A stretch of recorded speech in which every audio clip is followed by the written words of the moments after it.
don't even need to use Audacity. No, don't even use it. Okay, cool. I mean, you want to start the timer now, Nate, so that we don't get all fucked up? Yeah, it started now. It's a couple seconds. Well, it's a couple seconds off from when. Yeah. What's up, everybody? Welcome to this action. What am I doing with this hand? You'll have to watch to find out. Watch the video to see what happens. Oh crap! Were we gonna try? I don't know if we want to try it on this one, but were we gonna try the OBS thing or? I want to actually put a graphic on it, like an in-game thing. So. Oh, okay. Well, all right. We'll just use that for our regular one. You are gonna get put right here. Can you put it on the chair so that it's like constantly in your background? Yeah. So move it close so it's always over your shoulder. There you go. Yeah.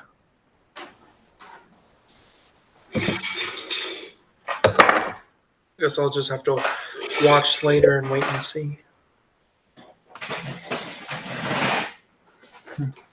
There you go. We're buddies. Yeah. Let me move this basket in the background so it's a little bit more by itself.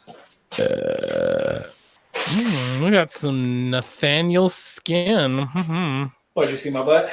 Yeah, just a little. Ooh, hi. Oh, give me that yogurt. Oh God. The whole America's ass thing has been totally blown out of proportion because, like, the other day I got out of the shower, my wife made a comment about my ass. I was like, "That's America's ass to you." Oh God. Well, before we actually do the show thing, can we just take a couple minutes just talk about the box office numbers for it? Right. Insane. $1 billion. Jesus Christ. It's got 2.1 billion over basically 2 weekends. Lord. 2 weekends. Isn't it the second highest grossing film? Yeah, it's right behind Avatar, and it's gonna cap that easy. Oh, really? God. I thought it was the number one, or is that just over the weekend? That's opening weekend. Oh, okay. So overall, it still hasn't made it. Domestic. Overall, it's still got about 700 million to go to catch up to 350 million. Avatar. God damn. But and that was the last numbers I saw. I haven't even looked at the most recent. But here's the crazy thing: on Sunday, they actually released the box office numbers for the weekend Saturday night because Avengers tickets had already sold out, so they knew what the numbers were. I saw it again on first weekend. Yeah, I saw it again on Friday, and I saw it at I think 10 in the morning. No, it wasn't. No, it was way later. It was way. I want to see it again. It was way late. Yeah. Well, even when I saw it Friday, it was busy, but it wasn't as packed as first night. Yeah. Obviously. Yeah, it was way. It wasn't 10 at night. I think it was 6 or something. Yeah, but you went you went early enough. I went about the same time I went last time. So, but the last time I went was opening day. I went Thursday, and it was shoulder to shoulder packed. So there was probably, it wasn't a packed theater. There were still open seats enough that when I went to get to my seat that I paid for, I was in front of somebody. So I just moved over to an empty one so I could lean my chair back because it was an IMAX. That's nice that you can just do that. I bought a seat. I forget, towards the left. And my friend I talked my friend into buying a seat, and we wanted. Hey, there's some open seats. Let's sit next to each other. Right before the film starts, some dude and his son. It's like, hey, you're in my seat. I'm like, what? He's like, yeah, seats G2 and G3. Yeah, those are ours. I'm like, well, guess I'll move. Yeah. See, funny thing is, when I got my tickets, so let's pretend this.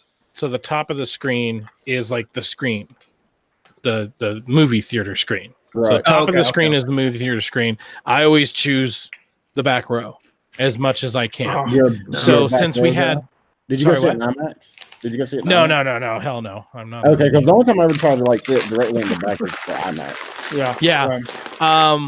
Which funny is, if you have a movie theater like me where you do have to choose your seats, there were a lot that actually weren't sold out because nobody wants to sit in the two front seats or whatever. Yeah. Oh yeah. So anyway, so screen. This is where I'm going. So since we had Zoe Ann, I wanted to come all the way back to here, and there's like 2 seats here. Back left corner, basically. Yeah, back left corner, so that if she starts getting a little wrangly, then we have like usually there's like a door on the top side, and you have to go down the stairs or whatever. So it's just like, okay, let's pick those. So we get there, and we're like S or R, whatever, I don't know, whatever letter, let's say S, 6 and 7. Not only are the seats not where it showed on the diagram, but 7 doesn't even exist. Oh shit. So luckily we sat down and I checked the movie theater. Luckily they were still blue, so like they could still be selected. It's like, all right, well, this is like 10 minutes before. If it's not sold out now, it's not selling out. So thankfully, but I was just like waiting for some jackass to be like, you're in my spot. And it's like, it's Regal's fault because they're idiots. Yeah, that's. I mean, I tried to buy the tickets because I went on Tuesday, and this Tuesday, I'm like, how did you go Tuesday? But now I get it. Yeah, the past Tuesday, so like 4 days ago, and I went to try to buy the tickets at like 2:00 for the 7:30 show, right? Or no, for the 5:45, so I wouldn't be out so late on school night. It's weird for me to say that. I gotta get home. I gotta get home early because it's a school night. Yeah, well, we're the only two that can say that. You know what I mean? Like it's just like, man, this is a weird thing. Anyway, so at 2:00, I try to click on the 5:45. There are no available seats again on Tuesday. But then it also hit me. What is Tuesday at most theaters? Budget. Cheap day. Budget $5 Tuesday. Yeah, at AMC. I kind of screwed. AMC does it. The Georgia Theater Company does it. Regal does it for sure. Regal does it. Yeah, Regal. So like most of them now is like, at least in this area, like Tuesday is the budget option. And even if it's not the budget option, you're going to go to the budget option. Especially if you have a family of 4 or 5. So. But anyway, so we ended up getting and. Like the only seats that were available were like those front 2 rows, or there would be like a random seat in the middle of the theater. Like there are a lot of those too. Yeah, if you're solo, you got the seat, no problem. But yeah, funny story on my end too. On opening night, there was of course a lot of people there, but we were getting popcorn, and that's one thing I like about AMC Stubs, like their premiere program, is that so here's the thing. So the way my theater's set up, they have, of course, the typical like zigzag line, like where the tape is. Right. Then I've got one small like AMC Stubs thing where it's just a small line you can go through. Yep. The thing was because they only had one chick manning the Stubs line, they're like it probably took longer. Yeah, it was like 4 people in the main line, in the peasant line. No, 4 people in the main line it's basically 4 in the main line per 1 in the Stubs line. So it was like, okay, like why is this taking so long? But while we were waiting, there was a guy. These 2 girls came from inside the IMAX theater and were meeting the guy that was with them because he was getting concessions. And they were like, yeah, so the only available seats were in the front row. That's what we got. And he goes, are you fucking kidding me? In IMAX? Yeah, in IMAX. He's like, are you fucking kidding me? And I told my wife, I was like, oh, I feel that pain. I feel that pain. I hate that. All right, so I definitely want to hear, because especially like Coach, for instance, since you went and saw it on Tuesday, were you able to go media silence enough where you didn't have anything spoiled for you? I got a couple of spoiler things. So like what? What'd you have spoiled for you? Also, real quick, pretty sure, guys, we're gonna go spoilers a little bit. Well, no shit. This whole thing. Hey, but the first part doesn't have to be. The first big one, but I kind of figured anyway, was people were like, "Hey, Tony dies," right? Like, oh man, yeah, but like you already knew that going in. Yeah, but kind of not really. Like, I'm with Nick on this one. Like, that's one of those. Well, for me, you knew it was going to be one of the originals, but no, like I figured it was either going to be him or Captain America. And I actually expected both of them but Captain America kind of died. You know what I mean? Like in a way, yeah. So it's kind of the same. So to me, it wasn't like that big of an issue. Now the only one that really pissed me off was I got spoiled that Captain America was able to handle the hammer. Right? Oh, that Mjolnir. Yeah, that one, and that got spoiled for me earlier during the day because I was same day you were going to see it. The same day, like I'm talking about end of the school day. Oh, with those damn kids. We get out at 2:40. It's like 2:15, and we have something going on because testing is happening this week, like state testing. And so I was manning a post outside in the hallway watching kids walk by, and I heard a kid say it. Oh my god! I was so close, but even then, even then, on that one as well, I kind of figured it would happen, but like I didn't expect it. But as soon as I said it, I was like, yeah, that makes sense. But like I didn't have any context for it or anything, you know. So I mean, I was just like, I just know it happens. Right. So like that big reveal at the end. But outside of that, those were really the only two. Yeah. And like I said, I don't really consider one of them a spoiler. You know, it's kind of like when me and Nate did the movie fix pod, and we were talking about the movie Us. You know, there's a, if you hadn't seen this, sorry about this too, but I haven't seen it. Okay, so, hold on. Yeah. Wave at me when you're done. Okay. I will. I'll tell Nate to wave. Okay. So, but like, you know, whenever I was talking about there was that switch, and I knew, because I saw it in the trailer, it was on that level for me with the Tony Stark thing dying. Yeah. You know? So it was just very much like I insinuated, and I wasn't surprised when it happened.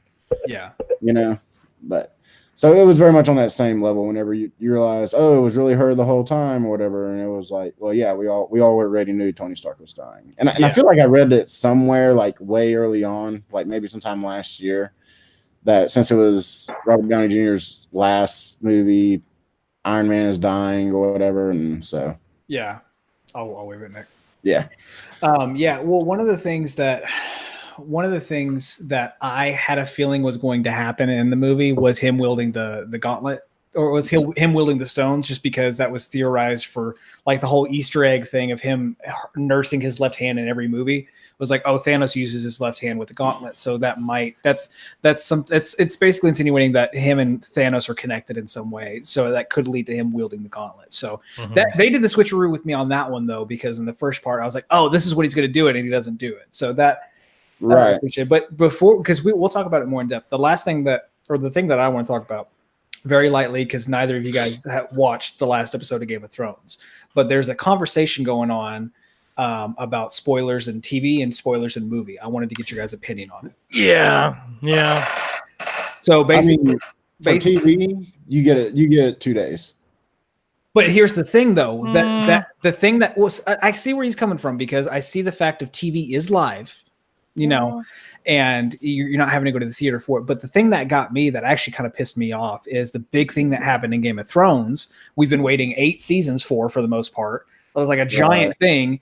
As it's happening, people are tweeting and Facebook and putting on Facebook about it. I'm like, okay, don't do that. Like right. Anthony. That's a fair enough argument. Like, because I mean, we could do the same thing with Endgame, right? Like everybody that went and seen it the first night could all tweet it at the same time after they left. Like, oh, here's all the spoilers, right? But I'm like. But my general idea is for TV shows, so like Game of Thrones airs on Sundays, right? Is that when it airs?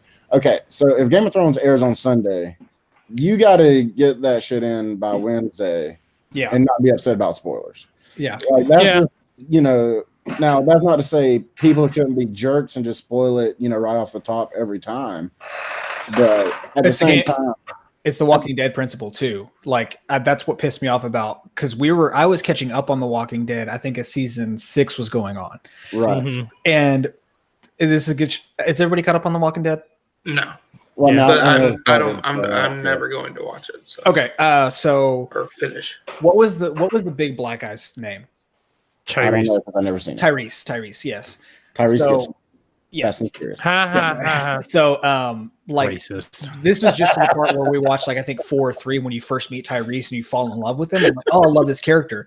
And as we're watching those episodes, it was like, oh my God, I can't believe Tyrese, blah, blah, blah. Like, as it happened, I'm like, okay, fuck me, right? Like, it's right. It's the Walking Dead. It's the same thing. But I thought that Game of Thrones had more of a clout with people in terms of. But I guess because it was such an impactful moment that happened last Sunday, people reacted. But Anthony had put on Facebook like, "Wow, seriously? Like, I feel bad for the people who aren't watching this right now, who are just getting it right."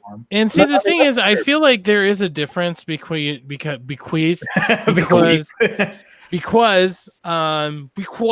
you can go on Twitter and you can have certain like you can make it so that it doesn't. But most people don't know that. I didn't know that until Infinity War was coming out. I feel like the PSA, when the Russo brothers were putting it out, I feel like the PSA should have been not that you shouldn't spoil Endgame, but that you should know about this. I feel like in general, and this is going to be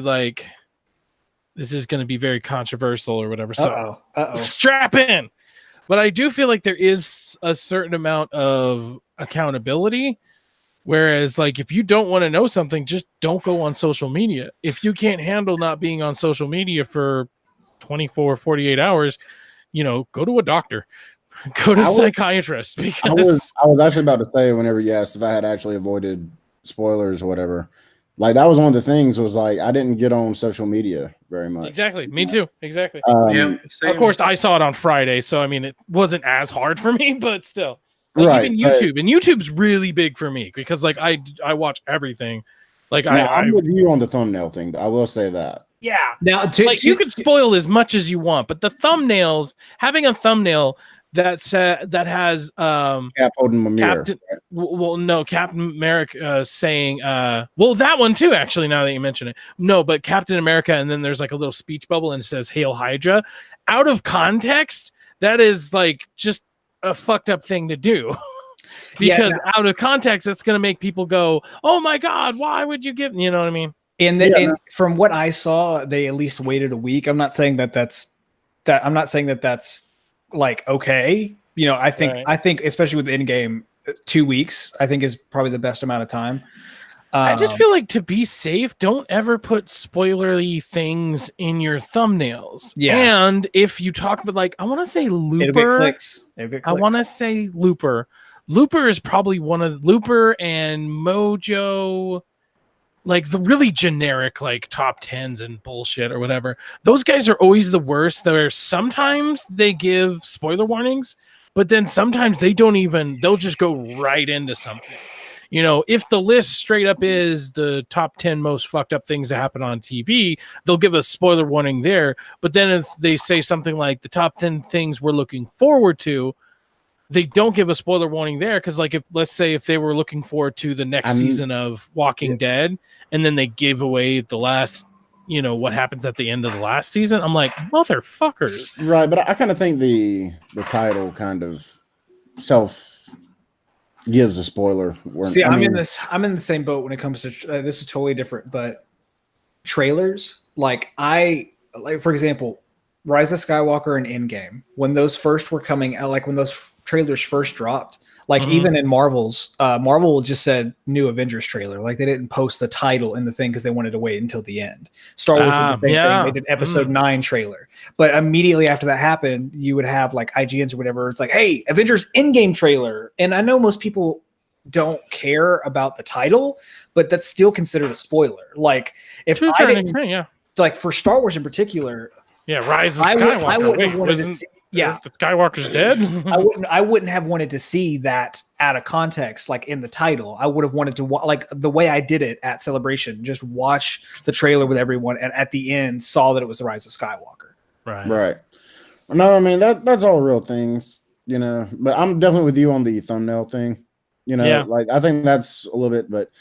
So, like, if you're asking about, like, what is the window where it's, like, quote-unquote okay, I mean, obviously, if a movie's, like, a year old, it's no big deal. I don't. Yeah.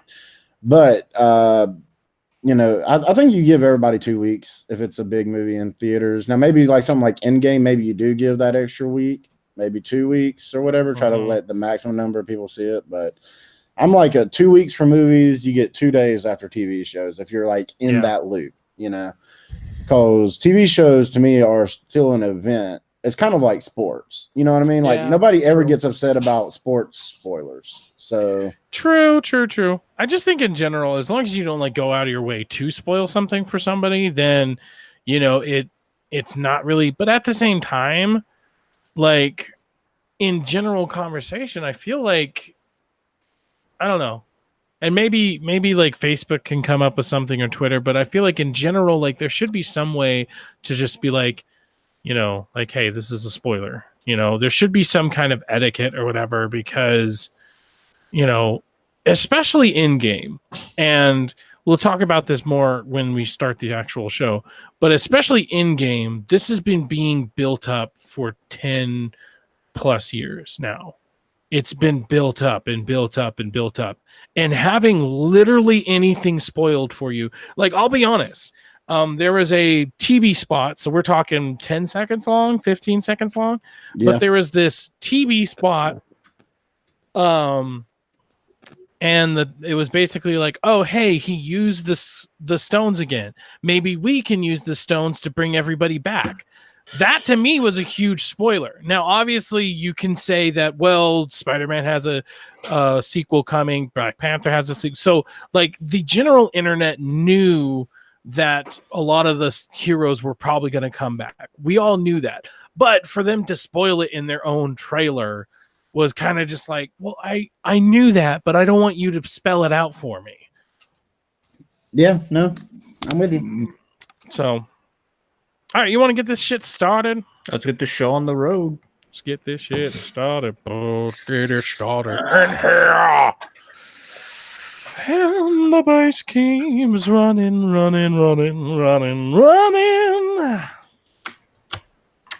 a fan of that adaptation. No. Okay. All right.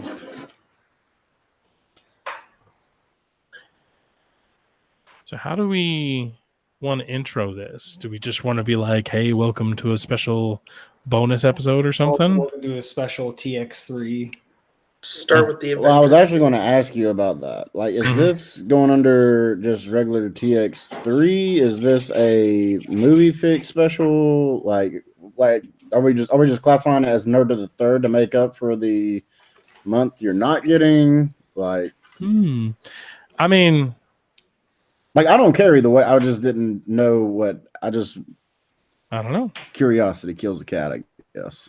Right. I mean, this could just be a special TX3 thing, so we don't even have to call it Nerd to the Third. So, like, if you wanted to throw it I was going to upload it anyway. Like, if you guys could send that audio, which I guess everything would go in the drive anyway, but I don't quite know how the Hangout audio works in that sense. So, like, I was wanting to just upload it to the movie fix anyway. I think it could be a ThreadX3 like special, like, in-game review, and then we put it up on all the feeds if we wanted to. Okay. Yeah, I mean that works. Alrighty. So yeah, I guess I'll just intro it as welcome to a special like ThreadX3 production.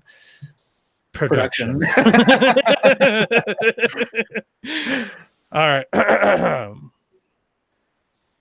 Hello and welcome to a special ThreadX3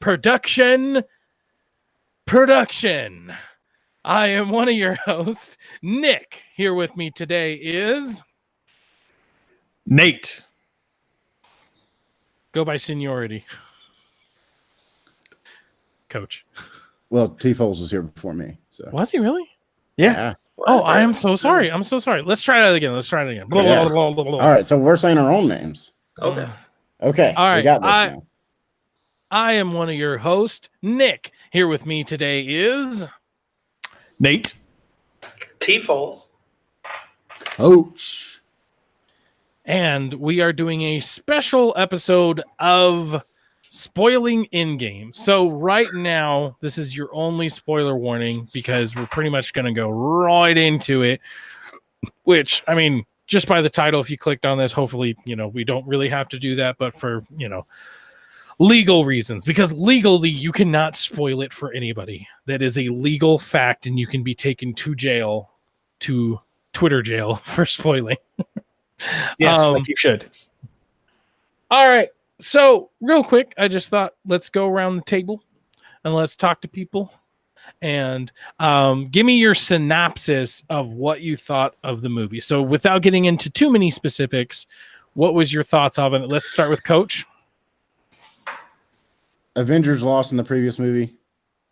They get it done in the second movie. Get it done. There's a synopsis for you. Boom. Short and sweet. Just like my penis. Anyways, T-Foles. It's about the usage, okay? It's right? not about it's the motion of the ocean, not the size of the puddle. It's the effectiveness. T-Foles. Yeah, it was a fantastic movie. Yep. I want to go again. I think some of the other guys here have seen it twice, and I'm thinking about it. I'm not sure yet. Right. Some of us are poor and can't afford to go multiple times. You rich bastards in Texas. Unless AMC A-List. We are not sponsored by AMC, but we should be. I'm waiting for A-List to do the family plan because it doesn't really make sense for me to be. I mean, it does in a sense, but I feel like a jerk if I'm getting it for free and my wife has to buy a ticket. I mean, it's still cheaper. That's totally true. I think the same way actually, because like, yeah, it'll be. I mean, there's even some movies like I would go see and like my wife wouldn't, so it would be cool for that. But yeah, in general. But anyways, okay, Nate. So Endgame it's a movie that you just won't expect. I mean, you feel like you know what's going to happen, and then it just completely surprises you 100% for the most part. Yeah. It's everything that Infinity War wasn't in multiple different ways, and we'll break those down here in the episode. But it's definitely got more humor. It's definitely, I feel like, to some extent, depending on who you are, is a more enjoyable movie. I can agree with that, yeah, in some aspects, but it's phenomenal. It's not the best movie ever made because I still think The Dark Knight holds a big title to that as far as cinema goes. Suck a dick. But it's definitely a master, like people said before, it's a master class in cinema. We've never seen anything like this before. This is a culmination of 10 years, now 22 movies counting Endgame. And it's a very, very well done end to this current saga that we're in. Yeah. And can I just throw in there? I know that I went first and I kind of threw it away by making a joke, but I just want to say real quick, I thought the acting in this was better than most other Marvel movies, just in general. True. Not to say the acting is ever like horrible in Marvel movies, but right, I feel like in this movie you really got to see, Chris Evans really act. I thought Hemsworth really did a nice job with his. Robert Downey Jr. is always fantastic, but I feel and Johansson, oh my gosh, people tend to forget how great of an actress she is, because she gets these kind of side roles in the Avengers sometimes. But I thought that the acting in this movie overall was just really top notch. Yeah, definitely. I mean, I think the only thing that hasn't been said, or I guess maybe you said it, Nate. Anyways, this was an event. This wasn't just a movie. It was an event. And to think that, and we'll talk about this more near the end of the show, and to think that this may or may not ever happen again, that this is the first time and maybe even the best time, it might happen again, but at what degree will it happen again? And just the culmination of like so many different storylines. And I really feel like there's a couple of things that you can say about this. This was the most respectful movie to the whole MCU. There are other things out there that was pretty much like they're just throwaway, stories. Like I love Homecoming, but it's kind of a throwaway story. I liked Black Panther, but it's kind of just a throwaway story. There's so many out there that were just kind of, they were establishing, and now looking at it as a whole, it's so unbelievable that this could actually happen. Growing up and reading your comics and everything, and you're like, this is so cool. And even hearing the first time, it's like, oh, Blade's going to become a movie. It's like, oh, that's Marvel. That's kind of cool.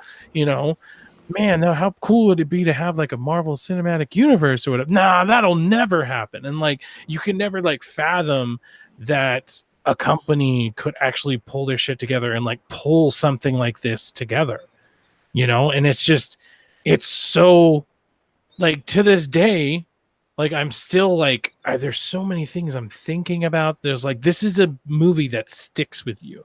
If you go and see it, it just sticks with you.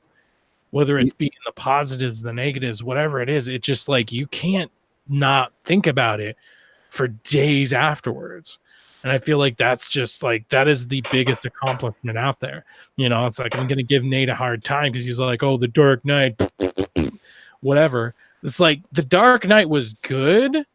The Dark Knight was fine. It was well acted, just like this was well acted. But The Dark Knight and no other movie in cinematic history can ever hold the same light that this experience had.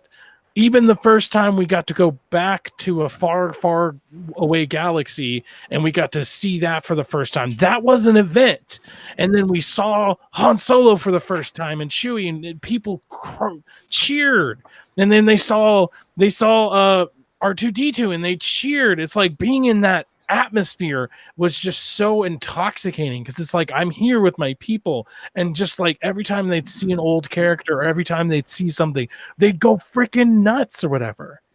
But even that is not the same, because even that saga, half of it was crappy and the other half is great, and then this new half is, you know, weird. So but still, this is an event. This is, you know, what you say, 22, including this movie? Yeah, 22. What other franchise comes even close? Like, that's a legit question. That's a legit, like, 007 might be the only other one that comes pretty close, right? No, because they don't build on each other. They're like True, but I'm just saying there's no like. I'm just saying franchise-wise. But I would still say no, because you're not getting repeatable characters outside of James Bond. What I'm trying to say. I'm just trying to say that movie-wise, it is a 007 movie, whether or not they're the same, you know, universe or whatever. I'm saying that that's the only one that comes close because they're all 007. They're all James Bond or whatever. Yeah, sure. I mean, you could also make the argument that something like Planet of the Apes with the rebooted version, because it gives a lot of nods to the old series, yeah. And then it also became a TV series, came a comic book, you know, so that sort of thing. But I'm right there with you. There's nothing quite like what we saw. I mean, it is a movie that my kids are going to ask me about. Yeah, when I saw it. You know what I mean? Like that's the level of importance this movie has, I feel like. Now, don't think it's the greatest movie. You know, I'm with Nate, you know, Dark Knight all day. But in terms of the impact of what it meant, the event of it, that sort of thing, I'm right there with you. Yeah, sure. Whatever. All right, so now we're going to go into the actual nitty-gritty of everything. So that was just our short thoughts of it. And so now let's get into the nitty-gritty. Now, one thing that I did happen to notice from all the spoiler talks that I did see, you know, whether it be Jeremy John or the Angry Joe or Chris Stuckman or whatever, whenever they were talking spoilers, they kind of just hopped all over the place. And it was a little frustrating because they would talk about something at the end of the movie, then go back to the beginning, then go back to the middle, then going all over the place. So the way we're going to handle it today is we're actually going to go.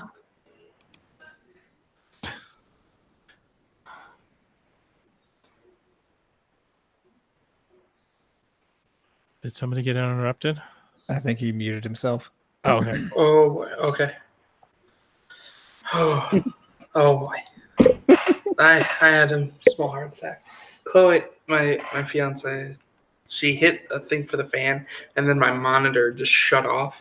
I'm thinking because there's a light switch on the other side of where our panel is for the fan, and the other light. There's a light switch that turns off everything up here.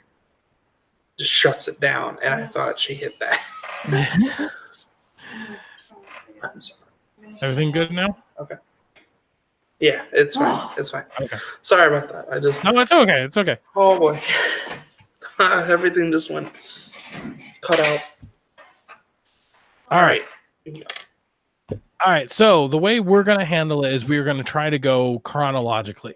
And so, I made sure to make notes. We have a nice little outline. And so we'll make sure to keep this in order of how it happens.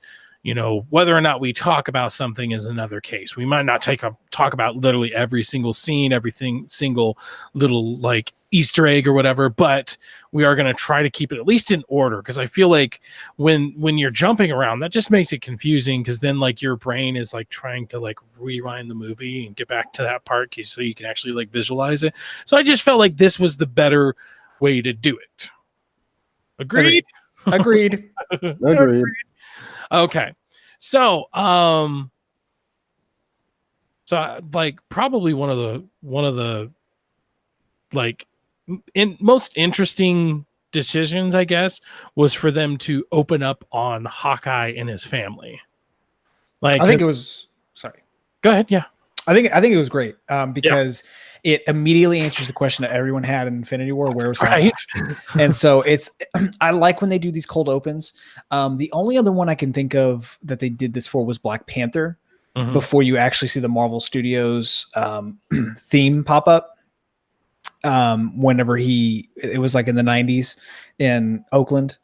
That's the only one I can think of that's done it. But I like when they do this because you don't expect it. And it was also very impactful to the story. Yeah. I liked how there was like no music or anything, so you really just got to soak up the scene for what it was. Yeah. And it definitely sets the tone for the first half or almost all of the movie. Pretty much, yeah. Well, the next big thing it did for me was it kind of showed just how devastating the snap was.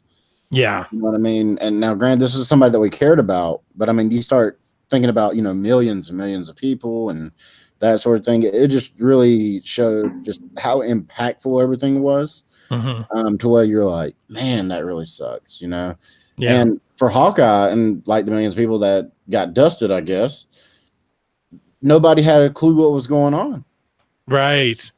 Yeah, that was the one thing, because like when it happened, everybody that we did see get dusted had a pretty good idea of what was going on. Like, oh crap, we lost or whatever. But at the same time, it was still very clueless. I felt like the best decision, or the best reason for this decision, is it really showed it on a personal level. Like when everybody was getting dusted at the end of Infinity War, it was pretty much just, here's a hero, here's another hero. These are people we grew in love or whatever, but it's also like, that's what they signed up for.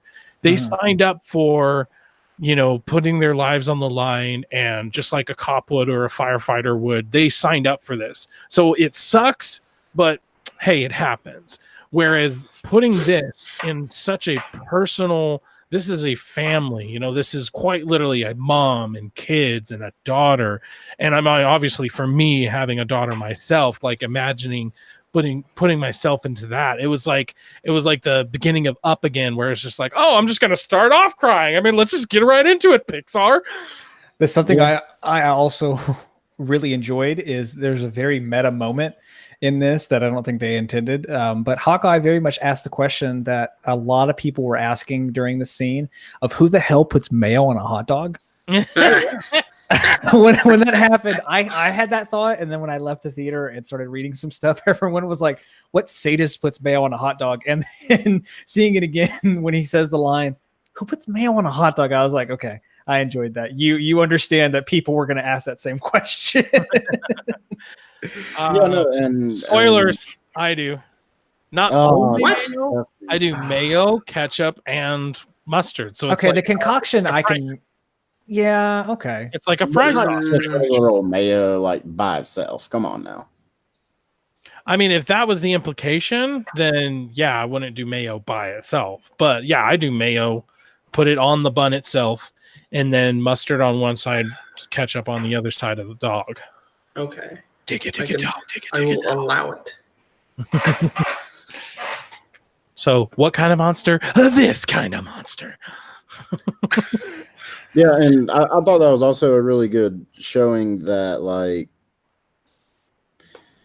people. I thought I did a really nice job of incorporating that, because we all know what that moment was building up to. Right. Even if we had never seen the movie, like Infinity War, we knew what was building up to. And just for a brief second, it gave us some humor. It gave us some, that sort of thing. So I thought that was great on that, from that end. Yeah. Yeah, it was definitely, it almost tricked me for a second, because it was almost like, oh, it's only his daughter. But then he turns around and the rest of his family's gone too. And I'm like, oh, damn. Because like I was definitely wondering, because we know, talking about it soon, but we know when he turns into Ronin that he was obviously fucked up somehow. So like, was it his whole family? Was it not, was it not the whole family? Yada, yada. Who's banging on keyboards? Something, I'm on the dock, and something was happening. Someone has access to it, and they were just messing with it. Yeah, that was weird. So yeah, it was a really nice way of opening the movie, because like I feel like as soon as it started, like oh no, you're gonna make me watch this. Like this was a scene that everybody knew happened, but it's like, oh no, you're gonna make me watch it happen. So it was such an interesting way of opening the movie, Then we cut to what I thought they were gonna start the movie as, which was Tony stuck out in space. And so this was really interesting, because you have two people that really don't even know each other. Like Nebula like showed up like after the fight had begun, right? Yes. Yeah. So I mean, these people don't know each other. They're like, but yet they had to watch each other's friends get dusted and everything. So it was like, okay. Yeah, and we'll talk about it more, but Nebula, I thought this was a great movie for Nebula, because largely I feel like I'm in the majority of people. I could care less about Nebula as far as the entire MCU has gone on. Hated her in Guardians. Obviously. Everyone makes fun of like Ronin, like just her voice, couldn't stand it. And then she's kind of got some redeeming, but she's always been viewed to me as an unimportant character. But like, especially after seeing this movie, I want to go back and rewatch Guardians 2 to see if I actually notice her development as a character. But she has a very good arc in this movie, and I really, really enjoyed it. And I think this is the start of it. And it also shows, in more ways than one, Tony's just impromptu-ness, just the fact of he is very, anything he can think of, he can set his mind to. The whole thing of them having to like restore systems to give them more power. It's like Tony's never been on a spaceship before, but he, with how smart he is, was able to figure out how to how to do things in the ship and like basically understand it as he's doing it. So it shows just kind of how ingenious he is. So I think that helps a lot in seeing it in this movie. And it's also one of those that it's a little bit lighthearted in the sense, because they're playing football, and he's trying to bring this character out of Nebula, and it's a very good scene. And it's also just like the first one, it's impactful, but also has like really good moments to it. Yeah. No, I love that. I love the whole opening to this movie. And I still kind of consider this the opening, but I really just loved how they knew that their end was inevitable, or at least Tony did. And I guess Nebula eats, I guess I'm not too sure. She's still an organic person. She's a cyborg, but more, I mean, she's more robotic than anything, but she still has organs. Right. But it just showed that side as well, so I thought that was really, really nice. And then I also wanted to talk real quick about just the paper football thing. I thought was great. I thought it gave a lot of character to both of them, and the fact that Tony Stark is trying to, basically kill time. He's getting a bond with Nebula. Nebula's kind of understanding how humans outside of Thanos operate. Yeah. That sort of thing. So I thought that whole bit was really great. Yeah. And I mean, like, I think like seeing Tony that way too, was definitely really cool, because like at first, you know, we just see Tony and it was just kind of his face or whatever, and then I don't know if it did a time jump or if we just didn't notice, but then when he's doing his message, he's like severely like malnourished. Thank you. He's very malnourished, and it's like you could see his bones and everything. I was like, wow. I mean, first off, they handled that pretty good, because like it was obvious that it wasn't him, but it wasn't like Chris Evans on his tiny body. You know what I mean? Yeah, it was a lot. Yeah, it was a lot. I think there is some sort of time jump, because when he's giving that message to the helmet, he talks about how like we resorted power to give us some more flight time, and then now we're stranded. So I think when we first see them playing football, I feel like that's probably maybe a week or so, or maybe a few days after the snap happened. And then like when he's finally making that message, it's towards the end, like when we actually get into the time period of how long this has been. So. Who fell? My cat just busted his ass on that show. So then Captain Marvel shows up and comes to save the day, which, I mean, don't worry about that. She's not going to do that too much in this movie, because she pretty much shows up and then, like, you know, takes him to Earth. We find out it's been like 28 days.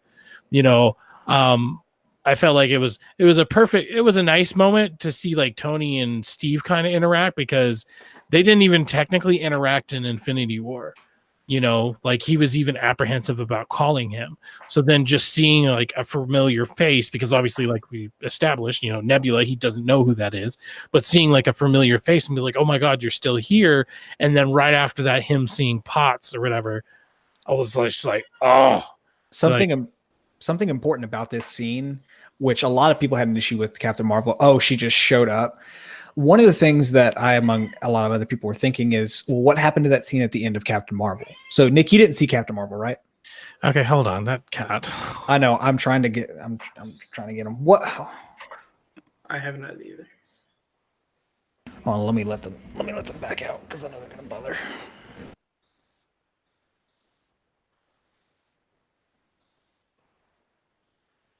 Ba-da-ba-ba-da-ba.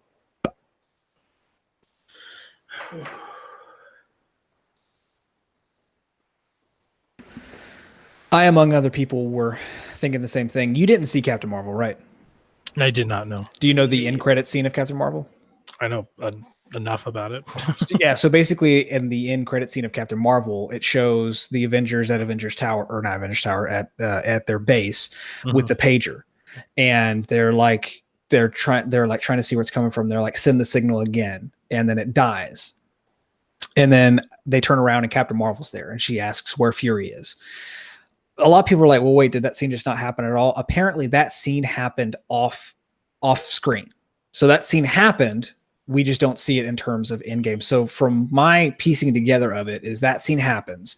Then that leads her to go and find Tony. I guess they have like, this might be where they're at or something like that. Right. There's some things that like maybe I don't know. But there's a throwaway line where it says something about her like scouring space for him. Yeah, so that's how she got to be there to save them. Initially, I thought, oh, she was on her way to Earth tracking that signal, and she came across them. But I think it's the other way around. I think she went to Earth, and then they're like, hey, you need to find Tony, and she came and picked him up. But a lot of people had an issue with the scene. In terms of, I guess, Captain Marvel just like, oh, this is the reason for Captain Marvel, so she could save Tony. But I didn't take issue with it, but I thought that definitely was important, that scene happened off screen, and that's the reason why she was there. Yeah, definitely. Well, can I just say, I personally did not like anything with Captain Marvel in it. Like, I don't know what it was. It just felt very unearned. Yeah. I think, and I mean, that's about it later on, but the only thing I'm super happy about was like, she's not the reason why they defeated Thanos. Right? Yes, like, that was like the biggest thing, but up until then, it was still very annoying. Yeah, it was when I first saw her, it was kind of a moment like, oh, it's gonna start already. You know what I mean? Like, Yeah. oh no, here we go, or whatever. But I am very glad that they didn't, and then she was very snarky because she's like, oh, well, what makes you think we can defeat, Thanos, even though, we already tried? It's like, well, you didn't have me. It's like, well, yeah, where the hell have you been? Oh, there's a lot of galaxies out there and not all of them have you. So it's like, that was kind of a nice, throwaway line. Like, oh, okay, she's admitting that all these other planets don't have you. And so that's why they need her. So it's almost like, oh, okay, she's kind of given some of the power back to them or whatever. I did like how they called her on it, though.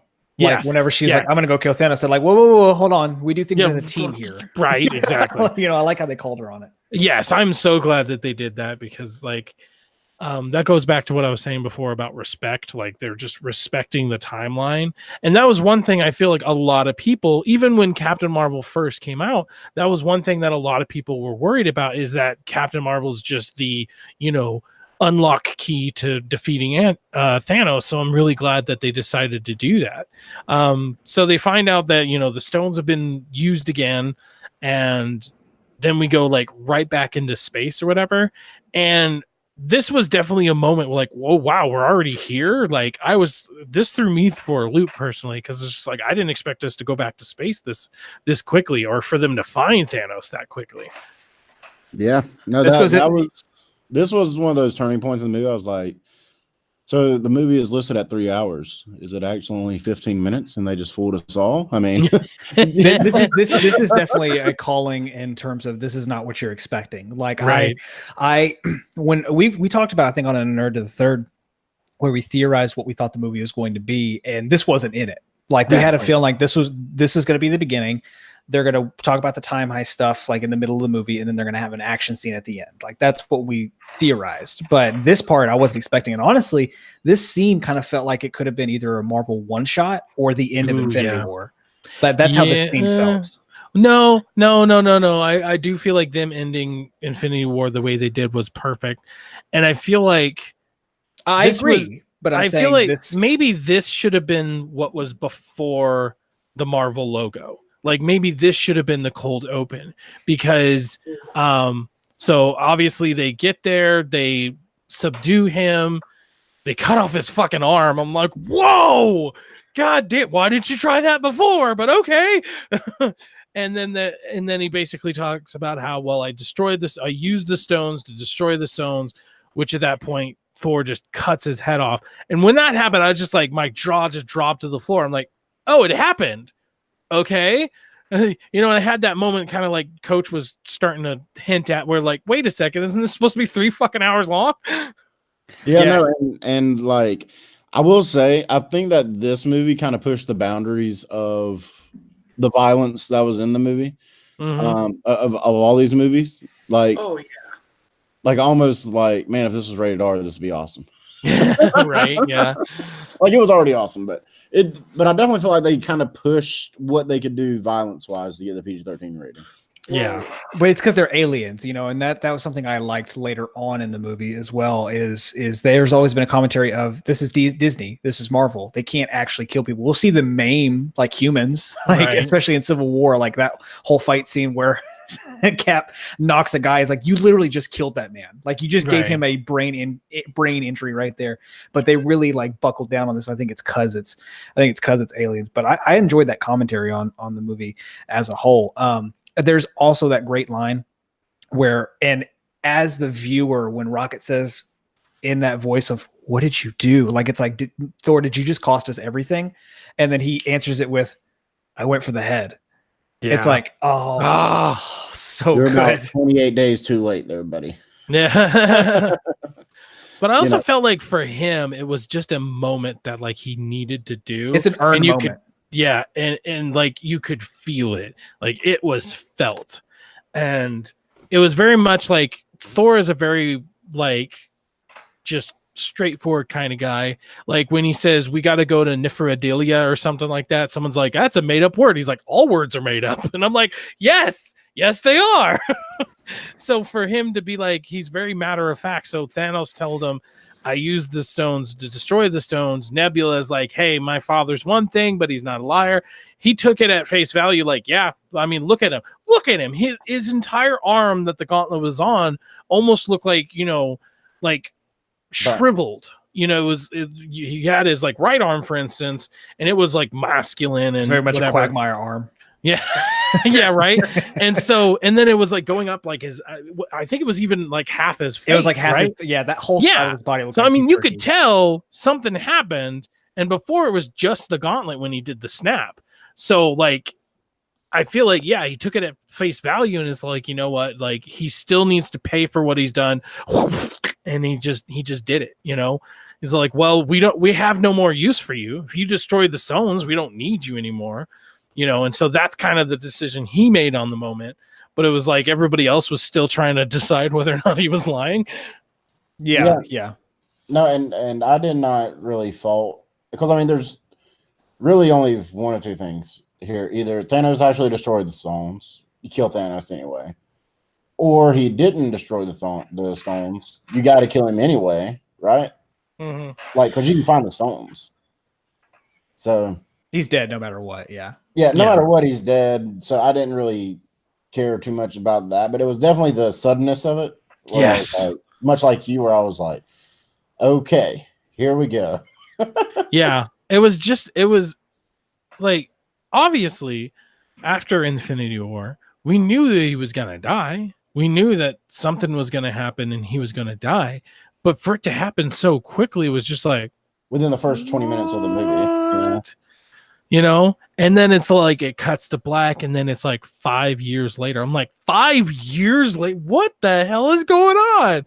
And so for me, and you guys can correct me or you guys can give in your 2 cents, but for me, that was the moment that the rest of the movie, I had no idea what the fuck was going to happen. Yeah. I mean, I still speculated the time ice. I hoped there was going to be a time jump. Like I think I even told you that, as I wanted to see. I think you did, yeah. I wanted to see despair. I wanted to see them broken. I wanted to see them try to build 5 years. Yeah, that was like, yeah, I agree like with that. A couple months or something, or even like a time jump, but they're very coy about it, where they don't actually say how much time has passed. I was expecting something like that, for them to just straight up mic drop 5 years later. That's what I wasn't expecting. Because like there's so many instances where they could have done a time jump, and then the only reason we could speculate how much time has passed is by certain dialogue, choices that they make or whatever. But instead, we just boom, 5 years later, it was just this like gut punch, like, oh my God. Agreed. Yeah, no, and I love how they did it too. It was a pure black screen, and then just the words kind of popped there, or I guess they kind of slow rolled it 5 years later. And I was like, okay. Now, as soon as they did that, I knew there had to be some type of time jump in between. Yeah. Like I knew there had to be some type of time jump of some sort. Now, I wasn't quite sure how it was going to happen. I didn't know if somebody like Ant-Man came to the future, like from the past. I wasn't quite sure how that would work, because I honestly forgot all about Ant-Man being stuck in the quantum realm or whatever until he kind of pooped out, but so I wasn't super surprised, but I was definitely surprised at the 5 years later. And I thought the next 10 minutes or so of that, before Ant-Man gets to the Avengers headquarters, was almost 10 of the best minutes in the movie. I can agree with that. You felt the despair, you felt the angst, you felt the heartbreak of all these different people. You saw how society just never rebuilt. It was one of those things where I really enjoyed that aspect of the movie. For the first time in basically all the Marvel movies, outside of maybe a couple times in Infinity War or Civil War, you got a pretty long stretch of these superheroes just kind of existing, having emotion, that sort of thing. Yeah, I mean, if you think about it, the battle for New York happened, and other than like throwaway lines, it was pretty much just like, yeah, we rebuilt. Then Sokovia happened. It was a whole country that was lifted up and was going to be crashed into the earth. And even though we did get civil war out of that, it was very much like, yeah, we rebuilt it. You know what I mean? And so Yeah. for this one, where it's the decimation was so, far and wide that like there was no rebuilding. And like you saw it just from that moment you see Steve and he's in a like support group. Like there's 5 years later, they're still trying to get over this. And then Russo does a cameo, which I thought was kind of cool. But Russo does a cameo, and like the line he had was very, very poignant in that he basically said that you don't get better. It's just that you cry a little less each day. Yeah. This was interesting to me. Because Cap follows his statement, which I thought was poignant and which I thought was beautiful in the way to end the scene, was when he gives his story about him. When he flat out was like, I met the love of my life before I went into the ice in 45 and 42 or whenever it was. And then I woke up 70 years later, and he's like, you got to move on. What I found interesting about this scene, though, is leading up to it, Endgame, they called in the universe, this was called the decimation. The thing is they never say that. They flat out, like in that same line of dialogue, he flat out, it's like, look, if we don't move on, then Thanos wins. Thanos might have just snapped all of us.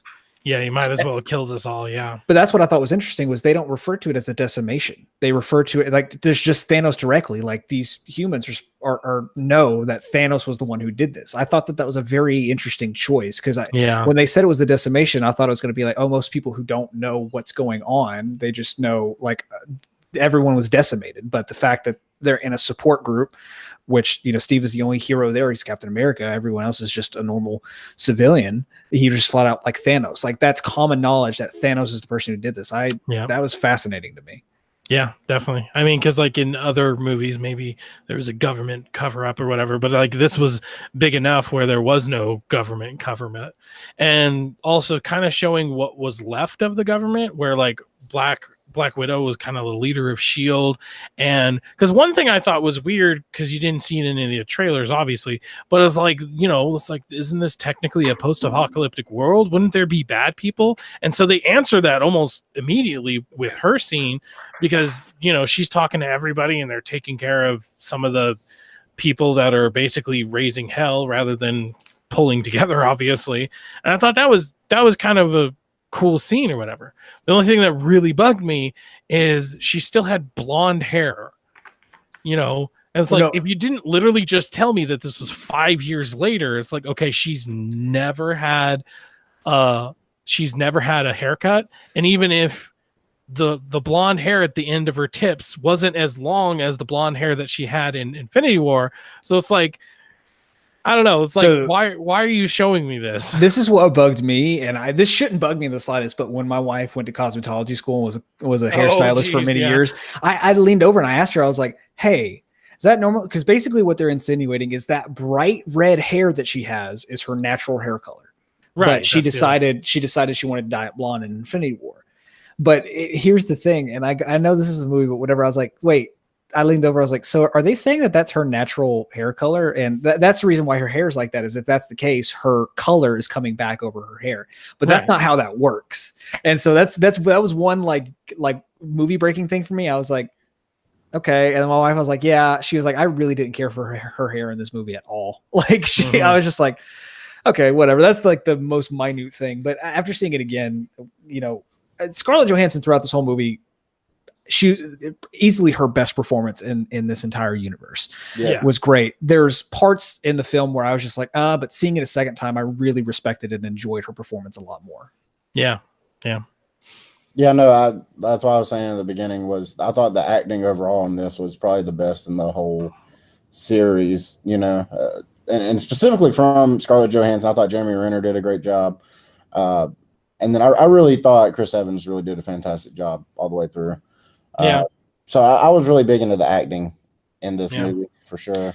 And I mean, I feel like it's because it's the first time we're seeing these people who lost, time and time again, they won, but now they lost. Yeah, maybe. And can I just say, I was also super happy with the fact that, they had the holographic conference basically with all the, I guess the patrol or whatever they had going on. With Rocket and Warhammer, and then Captain Marvel was there, and I was like, oh great, she's going to be in this entire thing. when she's only literally had the one instance in the one movie. Mm-hmm. And then she like disappears for the rest of the movie, basically. And I was just like, this pleases me. Yeah, like I said, back to respect. They're respecting, they're respecting the lineage of the MCU rather than, the unlock key. So then Ant-Man gets saved by Splinter. I thought that was really funny. Yeah, the entire movie just wouldn't have happened without this chance. So Greg Miller from Kind of Funny, Gary Whitta. We don't know he wrote Rogue One, but he's also just a very prolific screenwriter. He's a part of Kind of Funny. He's one of the guys that works with them, and so they'll always talk with him about movie stuff. So he shared on one of the podcasts. He was like, "Hey Whitta, how do you think Ant-Man's going to get out of the quantum realm?"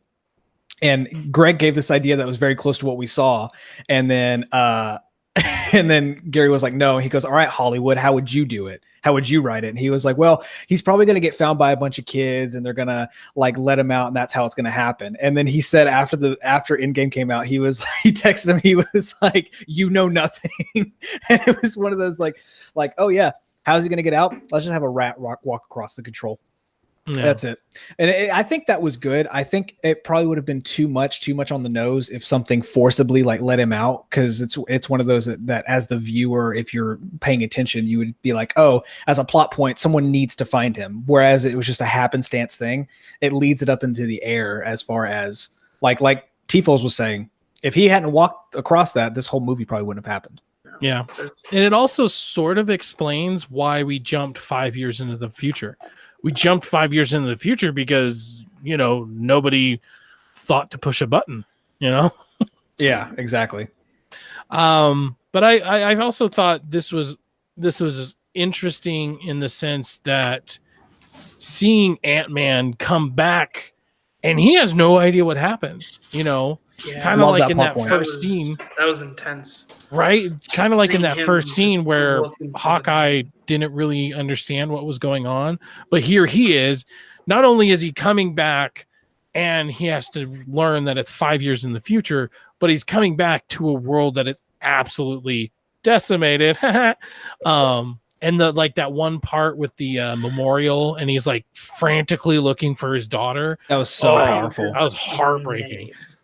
Yeah, that was one of the more impactful movies too. And I should have mentioned this too. I thought Paul Rudd was the secret star of this whole thing. Mm-hmm. I thought this was one of the better things he's been in, even including the MCU, in a long time. Mm-hmm. I really enjoyed Paul Rudd in this movie. No Thanos though, unfortunately. Spoiler alert. No Thanos. No Thanos. No Thanos. That's the Thanos is the theory that Ant-Man needs the way that he's going to defeat. They called it Thanos. Oh, okay, gotcha.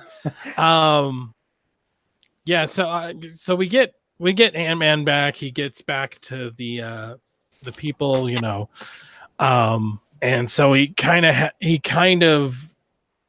I guess we should bring up, he sees his daughter, which is really nice, but that's kind of a throwaway scene. It's just like, hey, I'm alive. But the MCU is doing something important, because with Hawkeye's daughter at the beginning and with this, they are starting to plant the seeds for growth in the MCU.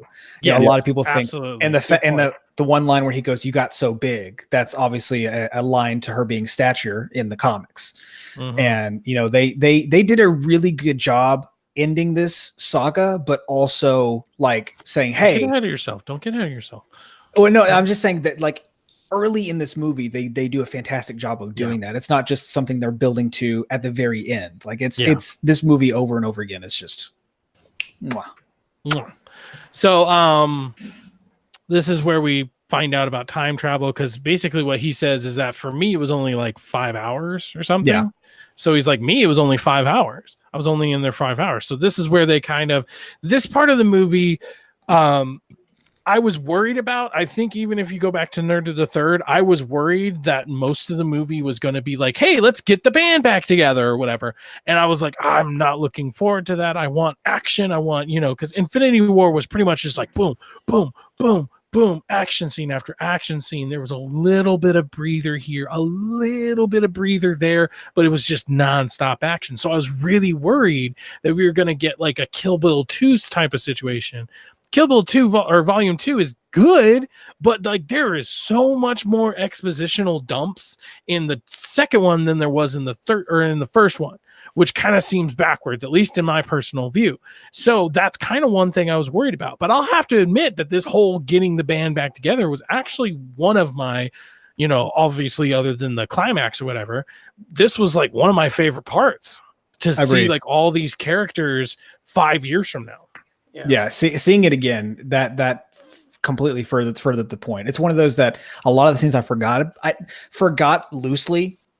Of course, everything else in the movie, but seeing it again, I was like, I love this scene. I love this scene. Like this whole planning phase, and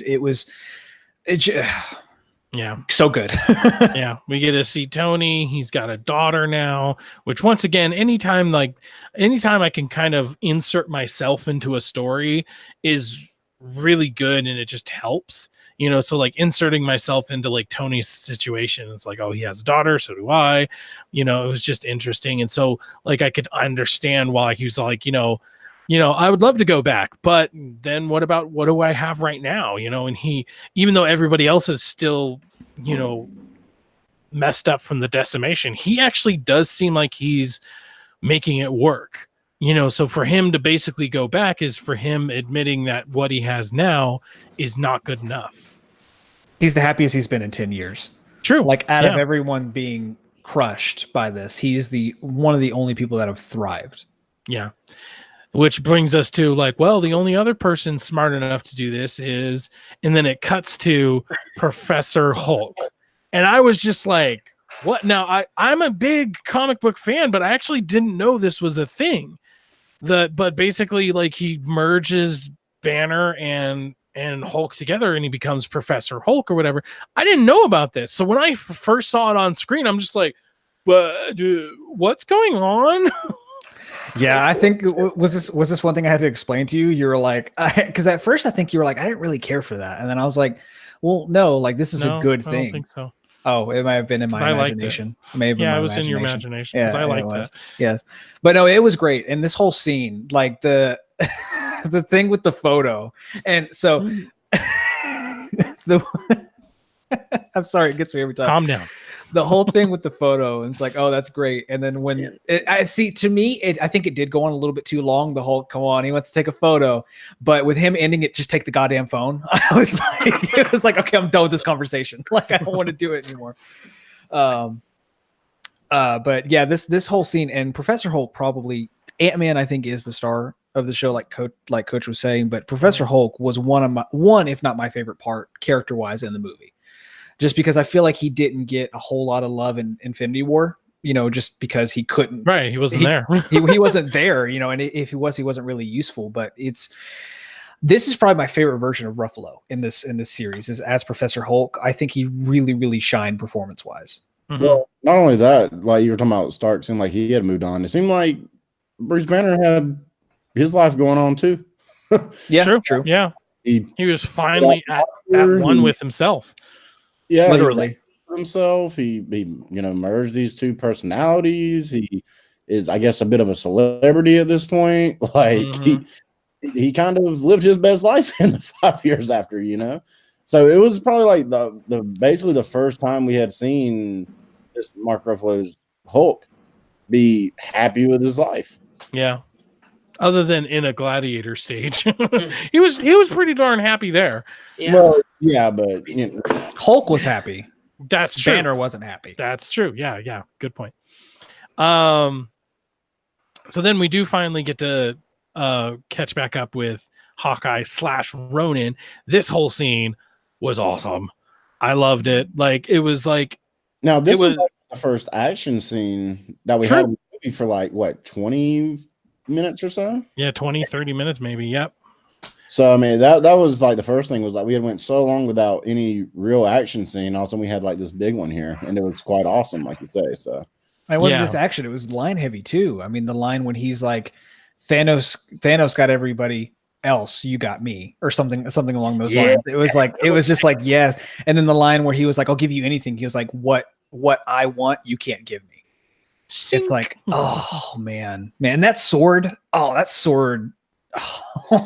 Love it. I'm trying not to just like jizz all over this movie, but it's really, really hard. Jizz in my pants. Well, now I actually kind of want a Hawkeye movie, and right. This is like I kind of want the movie. What happens between the snap and the 5 years later? Like, yeah, maybe that's where the series will be.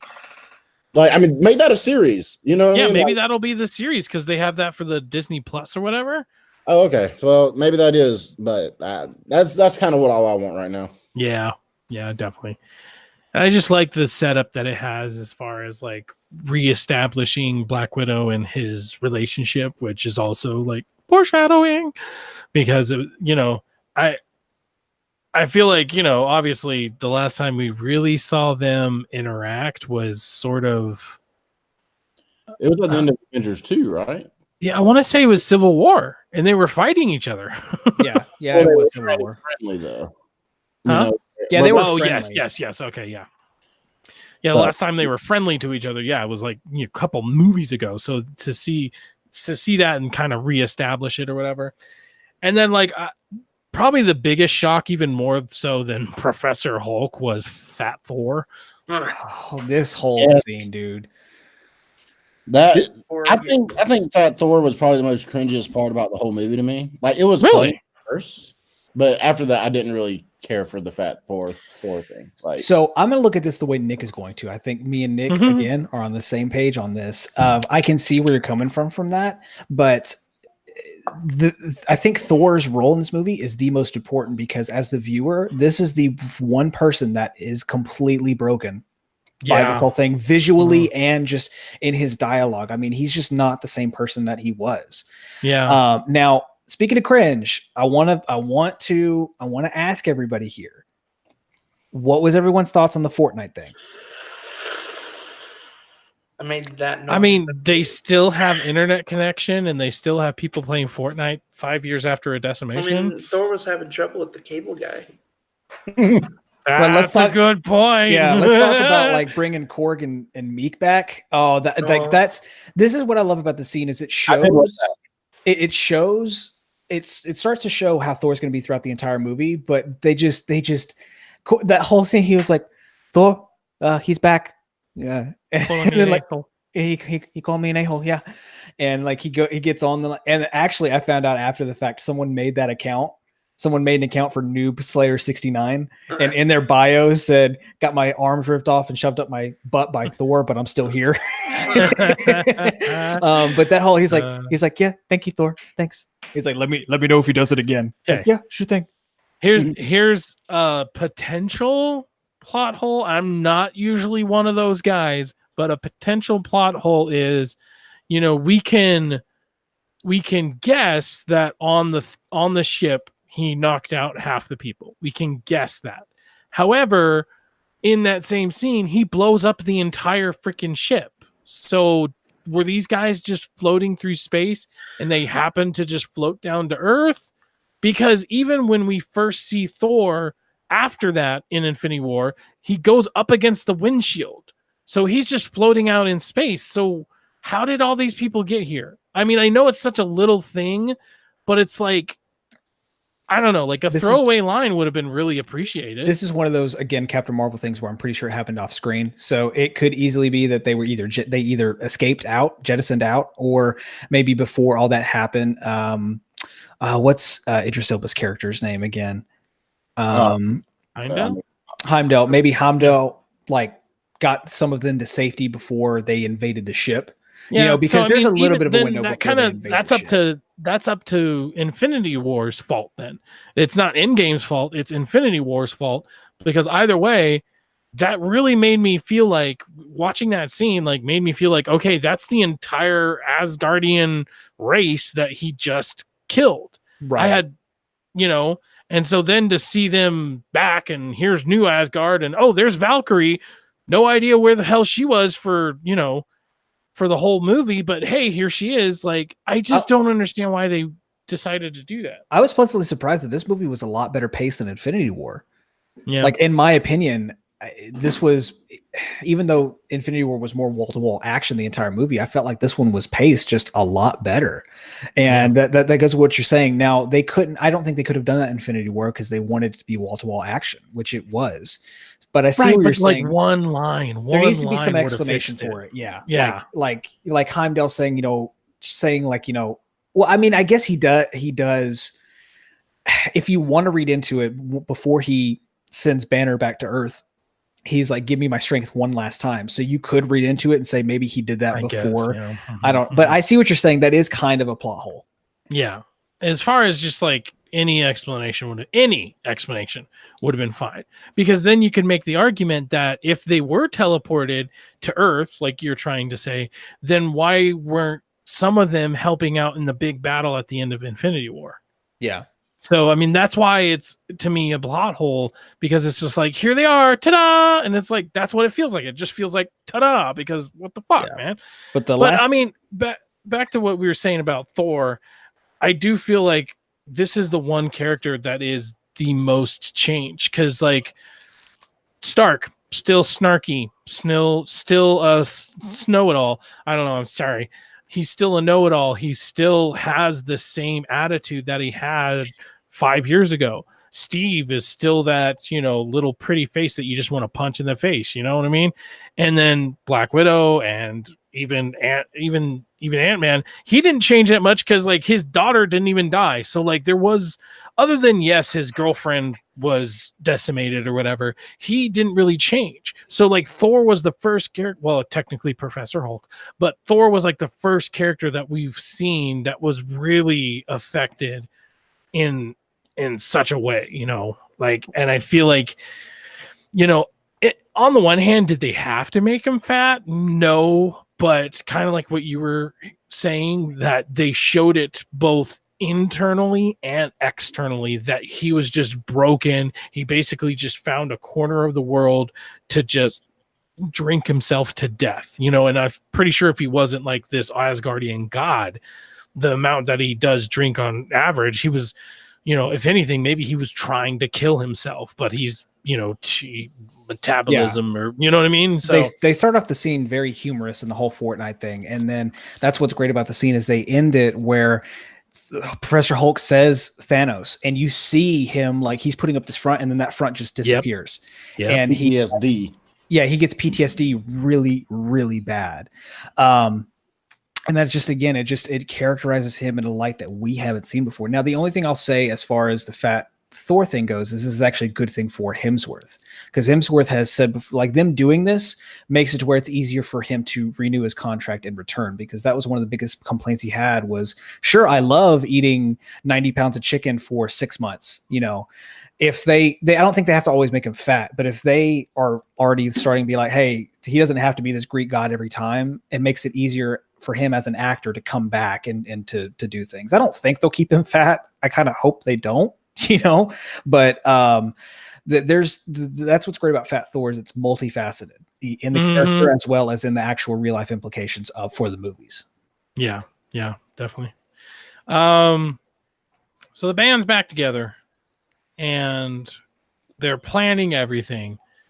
This was also kind of a good montage in a sense that it wasn't montage in the sense of, there was music and then there was just stuff going on in the background, but it was a montage because it was very much one scene after another, kind of, here's all the exposition you're going to need. They just got it done and over with really quickly.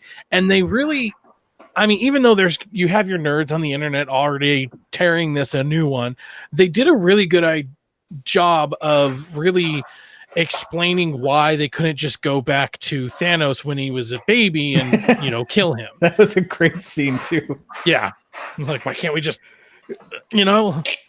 first off, that's messed up. Second of all, that's not how it works. Yeah, they definitely they knew time travel was going to be a big issue in this movie, so they tried to early be like, hey, no, like, this isn't how it's going to work. Yeah. So, I mean, I felt like that, and then also them trying to figure out, okay, well, what time could we go back to, grab it, take it back here, and then still be able to put it back. And so that whole like scene leading up to it was like really cool, especially because they do a really good job of not really telling us Because like, for instance, like Black Widow has the epiphany that, hey, if we go to the right year, we have 3 stones in one place, but they don't outright say, hey, back in 2012, like, so I felt like they did a really good job of not really showing all the cards until they do the test, they get into the machine, they go back in time, and boom, the title card comes up. It's 2012 and it's the Battle of New York. And I'm just like, what? Yeah, that's another thing they did is, and people pointed out, is they made this also a very retrospective movie. Showing you these events, but that was what's great about it is they showed them in a different light. This probably was my favorite part of the movie, just seeing these different scenes played out in different ways. It's one of those that you believe that this actually happened, but you also kind of consciously know that they shot this after the fact. But the way they do it, it's like I could have seen this happening. I could have seen them having the interactions with S.H.I.E.L.D., Very well done. Sorry, somebody else was about to say something. Nope. Oh, okay. But yeah, that is probably the most interesting, is just seeing these things that we know and love. And this kind of just goes back. I know I've been saying it all. This is the theme of today's podcast, which is respect. RESPCT. But this whole thing is very much respecting the MCU as a whole, which also is just foreshadowing how much of an end of an era this whole entire movie is, because we're going back to these different times. We're seeing them from a completely different angle. Things are getting messed up. I mean, there are screw ups and everything, but it's like such, if you want to be nitpicky, it's like, oh, well, what happened to Loki? And oh, no, he has the Tesseract now. But oh, no, Tony Stark sees his dad and they talk and he doesn't think to himself, wait, that sort of looks like my son. Did you fuck another guy? Instead of focusing on things like that, they really just go into it. And it was just a good time. It was this nice little time heist, and I really liked it. I really liked it. And I mean, going back to like expectations, I think all of us can agree that we did expect there to be some type of time travel involved. But for me personally, this is not how I saw it going whatsoever. I kind of expected them to go back to like the Battle of New York. I didn't expect to see it like this. I thought that they were going to have to interact and like replace themselves. But just to see like them just cut away, like, oh, the Battle of New York happened. This is what happened after the fact. And then adding so many different things to it. The whole stairs thing, that was great. And getting answers to stuff that we didn't know we needed answers to, This whole, especially Battle of New York part, is just full of fan service. I will agree with that, but I think it's deserved fan service. It's stuff that like the biggest line, which I think you'll get into here in a second. People were like, oh, that's just fan servicey. Yes. But the way you end that part with that smirk, it's like, he knows what he's doing. He knows what he's doing. Also, one of the best, the elevator. Oh, Hail Hydra. Yeah. Okay, just say it, dude. Like, well, I thought you were gonna bring it. Okay, I'll do that. No. Yeah, with the whole thing with him in the elevator, and it's shooting it like it was, which is one of my favorite scenes in the MCU, is the whole elevator fight from Winter Soldier. And you're like, wait, is this gonna happen again? And then he's like, well, no, give it to me, it's fine. And they're like, I don't know. And then he leans over and goes, Hail Hydra. And everyone was like, oh, that's fan servicey. But when he walks out of the elevator and smirks, kind of like, gotcha. Also, it was the same time when he's like America's ass. He's like, that is America's ass. Yeah. It was very cheesy, but in the moment, it was just like, it was very deserved. Well, going back to what Coach was talking about, like this is one of the things about the movie that I want to interview the Russo brothers about, is it's a complete tonal shift from anything we've seen. We're not seeing these characters act like at all, but like the scene when he encounters himself again and they're fighting and 2012 Cap goes, I can do this all day. And President Day goes, I know. Yeah, I know. It's like, we never see that side of Captain America. So it's great to see, like, just, that these guys had such a fun time shooting this movie because it shows. But that whole part where he's like, oh, I know. And then it's one of those, like, whenever he's got him in the chokehold and he goes, Bucky is alive. He knew that would affect him, and he was able to knock him out. And it's just this, and then the whole thing with Thor and the hammer, when Ant-Man gives him that shock and he's like, wait, I'm going to do something. I'm going to try something. And like, does it? He goes, It worked. I didn't think it was gonna work. Yeah, You know, right. It's and then like going back to like, I believe this happened. I believed that we probably would have seen the secretary in that part. Like the way it was shot, I believed that could have already happened. Mm-hmm. So now during that scene, I'm just wondering. I have a general question about the whole time travel thing and the consequences of what they've been trying to do. When Loki just gets the Tesseract and poofs away, does that all get mitigated because Cap goes back later? Yeah, I think so. Well, that is a good question though. Because like that's I my know theory. multiple timelines and like Yeah. things can happen either way, and the whole point of the film was them going back and placing each stone back in the original place. Yeah, I mean, I feel like it was maybe just a way for them to kind of, but them not showing how Cap goes and returns the stone, I feel like was purposely. We're getting ahead of ourselves. But yes.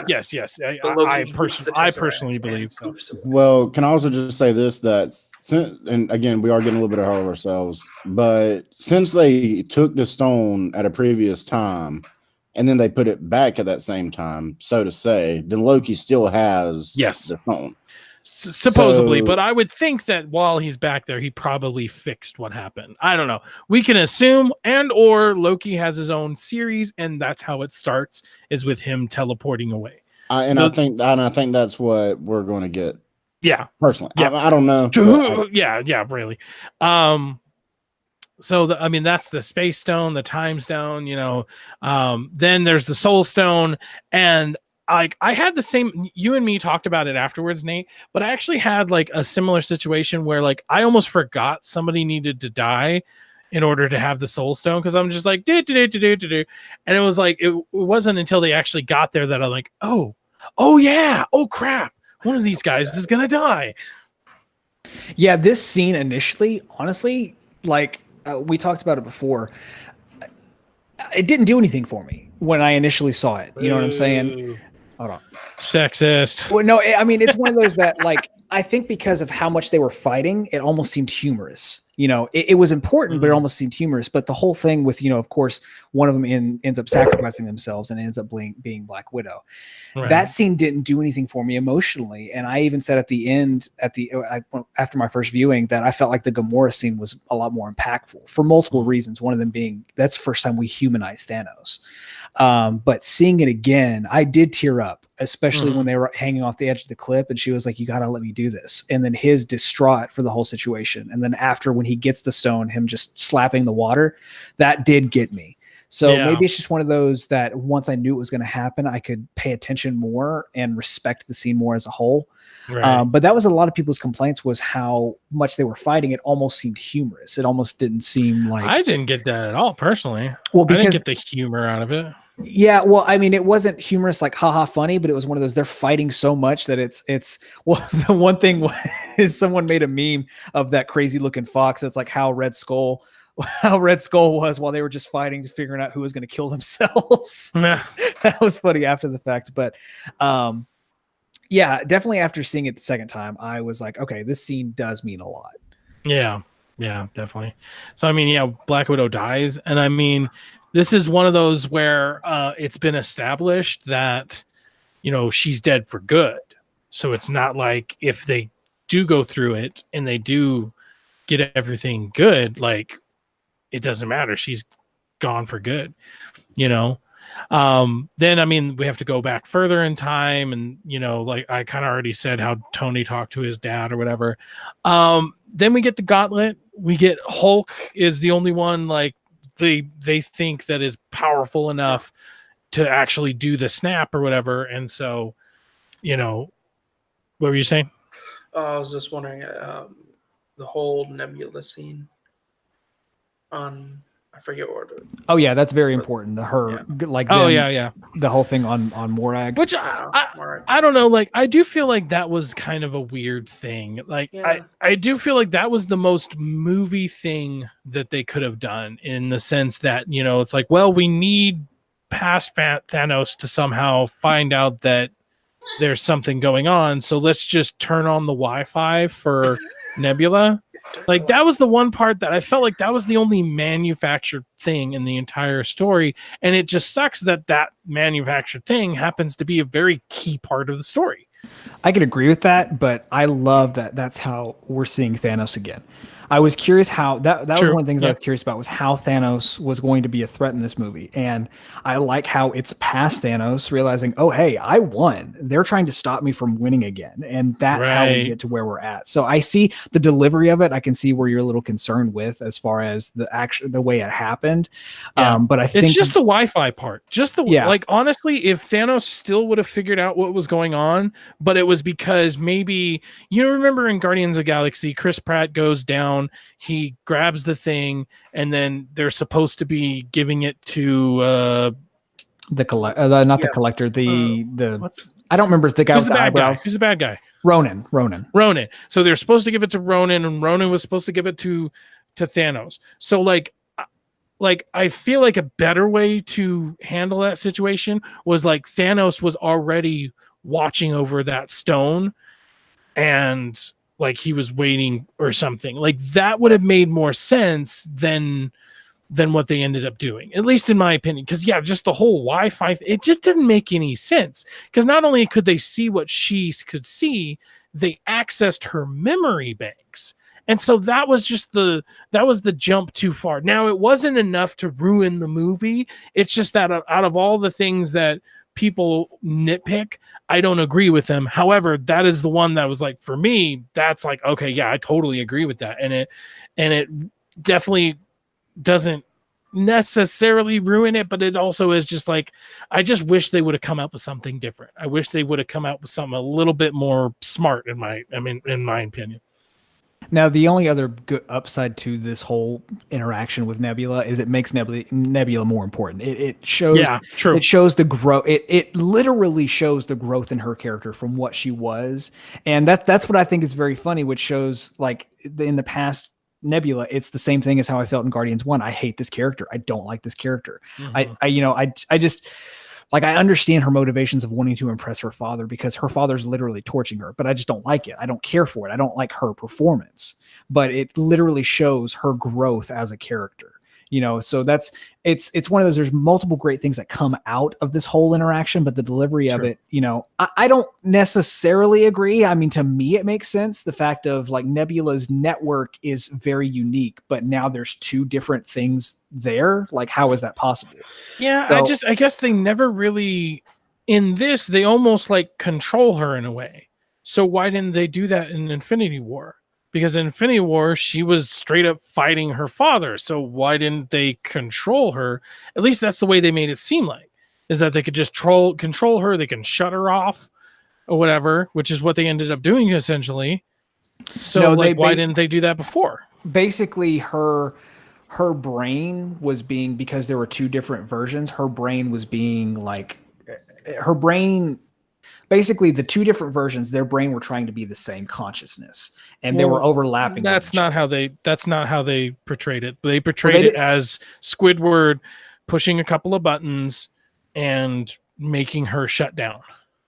Are you talking about when she was in the vault, like after they got the stone? Yeah, after they get it, War Machine goes back forward in time, but she stays there, and it's because they do something to make her stop in her place. No, she didn't. No, they don't shut her down. Yes, they do. No, they don't.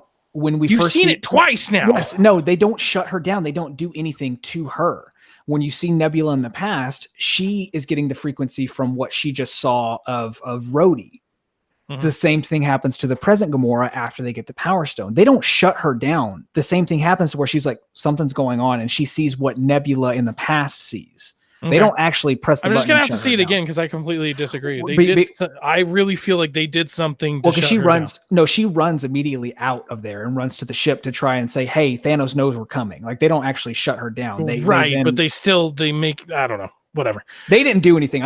See it again. They didn't do anything to her. She was seeing what the past Nebula saw and saw that Thanos knew what was going on. Yeah, I remember that part. I'm just saying they also did something to her because... That's the way they made it seem. So what was I saying? The delivery of the Wi-Fi network. Hulk does the snap. He says he tried to get Black Widow back. Right at the same time, like we see like Thanos' ship like burst through the ceiling or whatever. So we're like, okay, that's weird. And this was really well done because like everybody like got ready for battle, because like when they did the snap, they were like they didn't know what to expect. So like everybody got ready for battle. Like Iron Man put up like his shield. Everybody's like getting in fighting stances. I thought that was really cool. The only part I didn't understand is that like Ant-Man went out and he saw birds, and that meant that everything was okay. Like, were there not birds before? yeah. Well, it was. I think it was just the atmosphere. Like, it was very dark and desolate. But because he didn't just snap like half of humanity, he snapped half of all living things. So that means that there's probably a portion of these species that didn't exist anymore because he snapped them away. So it was mostly, but I see that's a big complaint with a lot of people is how did he see birds and know that it worked? But right. I think they knew that, and that's why at the same time they have the whole Hawkeye call thing. But at this moment was the part where the movie tricked me. I was fully expecting to see, Tony's going to pick up the gauntlet, and this is the time that he's going to use the Infinity Stones. And that's not what happens. And Hulk has that great line of, I feel like I was made for this. That's another Easter egg foreshadowing thing from the past movies of his entire journey has led to this moment. Yeah, definitely. Yeah, I mean, the whole snapping the birds thing, like that was just more of like you talk about that was the most movie thing they did. I think that was probably the most movie thing they did. Hope, and peace, and that sort of thing. So yeah, good. No, that didn't really bother me. So then going back to respect, once again, theme of today's podcast, going back to respect, having the three main people be the ones that like fight up or have the showdown with Thanos. I thought that was just like I was kind of like a lot of people out there. I'm not a sexist. I know I have to say that every time that this conversation goes on. I'm not a sexist. However, the fact that it's just like, please don't have Captain Marvel be the end all be all, please. And so to have this moment and the way the rest of the final showdown happens was just so freaking earned. Once again, going back to that as well, it was just earned. These are the three most people that like just really had the most impact in the entire MCU in general. And to have them, they are the ones that start the fight. And I felt like that was just so good. This was the first time audibly that my wife was like swooned by Fat Thor when whenever they and like I like how they did it too. You see Thanos' resolve. Thanos is like, I'm gonna win no matter what, and he straight up just sits down and waits for something to happen. And then that's when you see the scene of them coming up, and they're like, "What's he been doing? Nothing. He hasn't been doing anything." And then when he calls Mjolnir and Stormbreaker, and like he transforms and that beard gets all like tied up, my wife audibly went, "Oh," and I looked over at her. I was like, "What?" But yeah, this is the start of just a fantastic climax. Like this battle went far and above what I could have expected or hoped for. Definitely. I mean, it definitely tried to trick you, because if you remember, Captain America gets his shield fucked up. And so not only does he get it fucked up, but half of it gets torn away, which is exactly the same way that Tony Stark saw it in his vision of the future. And so when I saw that, I'm like, oh crap, is something bad gonna happen? Is Captain America gonna die? Are they going to reference that in some kind of way other than his shield being broken? That's really all he did it. But then like the big like cream moment happens where like the hammer comes in and you're like, oh, who's wielding it? And then of course the dun, dun, dun. It's like fucking Captain America with Mjolnir. I was like, yes, please. Not just the fact that he wielded it, how he used it. Like when it came to him, all of my theaters started like going, like they were like cheering. And then I was like, oh, that's awesome. This is when I start grinning. But when he's like doing lightning and like doing the spinning thing, I was like, this guy, I was like, this is whatever. I was like, let's go. I was so hyped when this was happening. Yeah. And it's just, and then Thor has that great line where he's like, I knew it. Right. But like that's also something too. Like this is when we thought that stuff was going to happen, because I mean he straight up is sticking Stormbreaker into Thor. Yeah. Like, oh, Thor's going to die, and then of course, the Savior comes in. But oh my God, this was the. And here's the funny thing is, hold on. Your cat's just going to town on himself. Get it nice and clean. Get nice all the clean, corners. When I watched it again, like I wasn't grinning ear to ear like I was the first time. But it was still like, yes, it was still just like it was such a fantastic moment. And it's something that, again, like you were saying, respect. This was earned. This was 100% earned. And it was even teased. It was very much teased. There's also some conjecture behind that, but it's pretty self-explanatory. So yeah, that man, it's one of those that, and here's something about Cap's shield. You know, they always talk about vibranium, like it's indestructible. I was thinking about this. Is Thanos' sword vibranium, you think?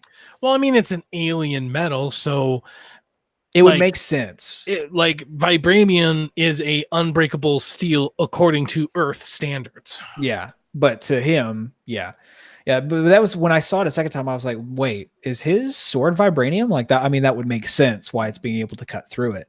But you see Captain America going to town on Thanos, and then he ends up just getting overwhelmed, and then we get that fantastic scene where he goes, like, he's knocked out. And Thanos is like, oh yeah, I got you. And then he stands back up, like half dead, basically, a giant gash in his arm, his shield broken in half.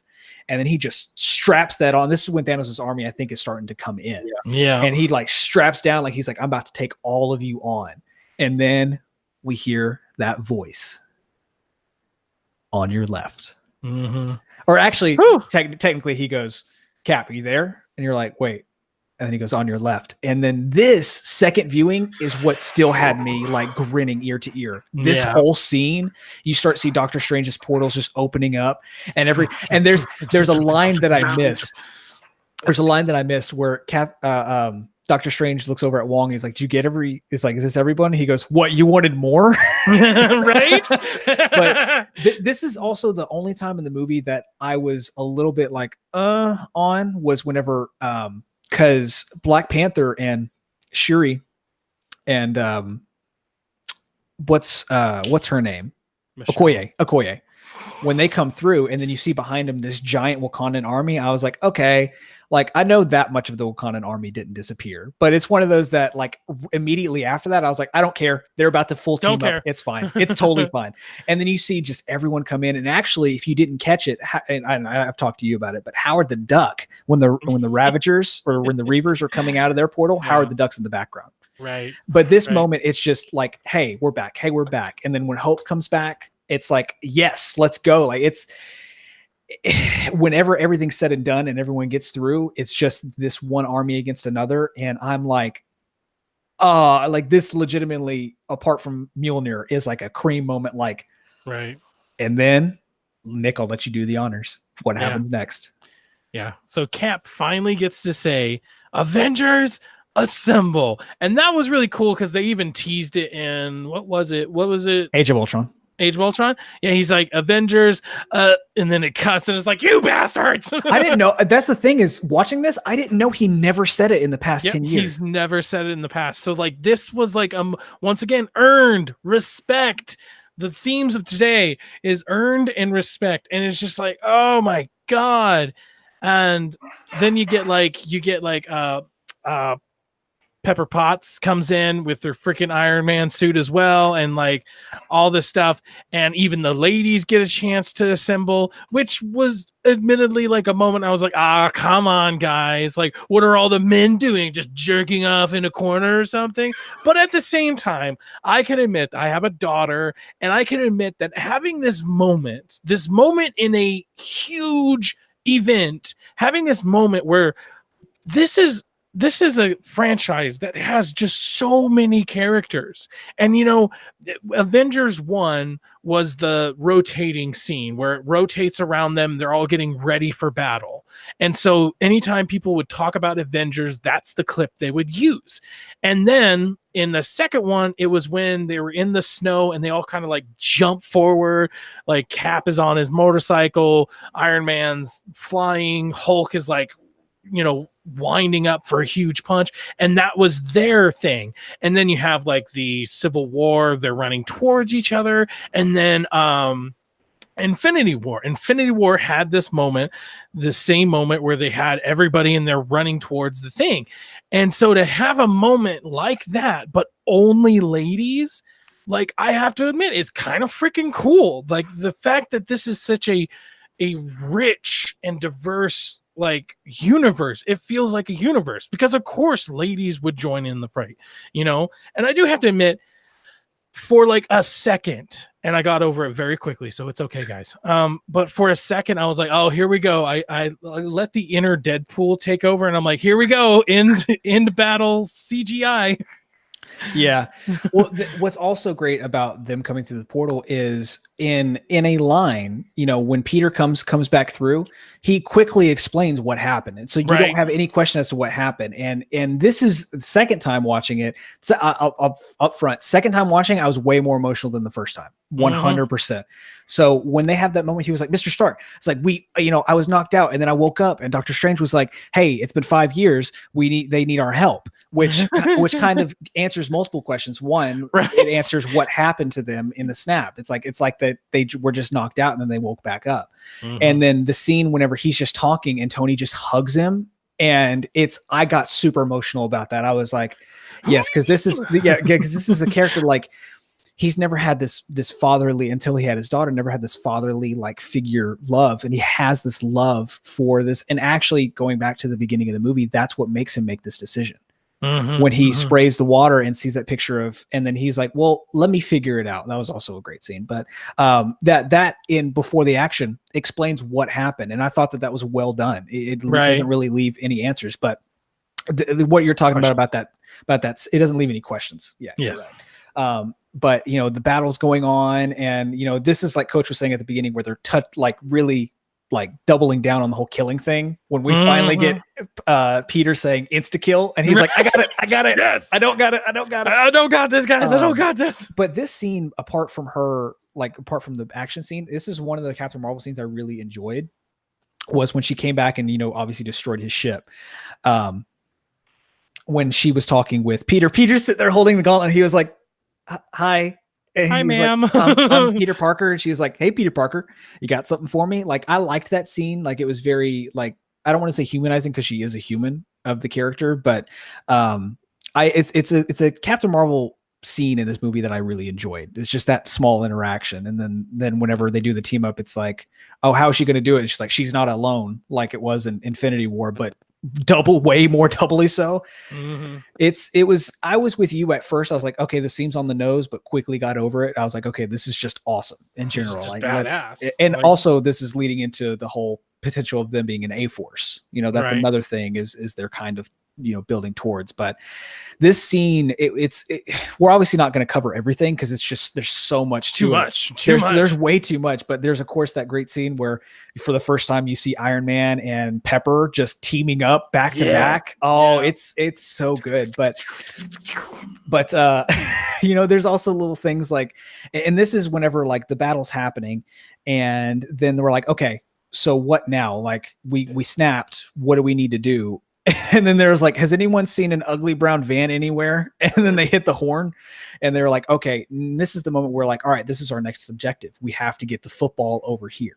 And then just what follows is just another. And also for me, since I had seen Ant-Man and the Wasp again before seeing Endgame the first time, I enjoyed that scene when they were trying to figure out what to do. And there's that small scene with Hope and Scott, Ant-Man and the Wasp, where she's like, "Got it, Cap," and he gives her that look because she gave him so much crap for calling him Cap.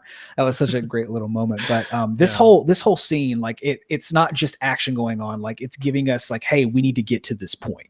Yeah. And what follows is just great. He obviously destroys the van. It follows. He obviously destroys the van, and so they're like, well, what do we do now? Mm-hmm. Yeah. I mean, this whole thing, so much. So much. I mean, I don't know how else to put it. Like, there's just so much going on. And, like that 1 second I was talking about how, oh, here we go, a big CGI battle at the end, but they earned it. Once again, going back to earned, aren't I? But they earned it because it's like, even Infinity War, as much as I love Infinity War, it was very much like CGI battle at the end. Okay. And it was a good CGI battle. I'm not saying it was a bad one, but it was just like, here we go again.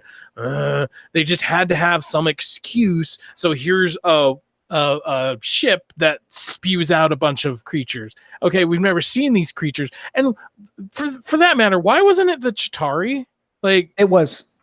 No, these were like four-legged things that like go on. There were also Chitauri in there. Like, it's basically saying that he's got a giant army, pretty much. True, like, I guess. I never saw any Chitauri. Whenever they're doing the initial where people are landing, the humanoid guys with the guns, those were Chitauri. Oh, that makes sense. So then they send in the drones. Send in the drones! Yeah. Okay. Yeah. All right, that makes sense. All right. But anyways, okay, but yeah, I mean, as much as that was awesome to a certain extent, it was very much just like, oh, okay, here we go again. But this, I had it for a second, but I got over it. I got over it so fast because then just the sheer look of them going towards each other. Now, okay, me and my wife had the exact same thought in our head. And I want to know how many of you guys had the exact same thought.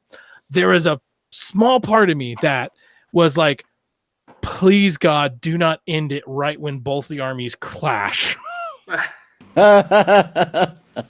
There was a part of me, and like I talked to my wife afterwards, and she had the exact same thought. I'm like, oh, I did too. But it's like, I was like, are they just gonna end it right when they like? Thank God they didn't. But like, did anybody else kind of have that come across their head? Not really. No, I don't know why. Moment. No, yeah, not. I don't know why, but like that, like the way they were setting it up, almost was like. Go ahead. Well, I think if this would have been like. Maybe like if this was the first part of the sequel, but like no, it was the end. True. Like that never crossed my mind. But still, there was this. But that is hilarious to think about. Right. That is hilarious to think about, and I never had that occur. But I don't know why. Honestly, I don't know why. Like, but for some reason, there was this small part of me that was like, don't just like smash cut or something. Like, just don't, please don't. Okay, we're good. So, I mean, the fallout from this was also really good. I mean, obviously, let's talk about the reverse snap. I'll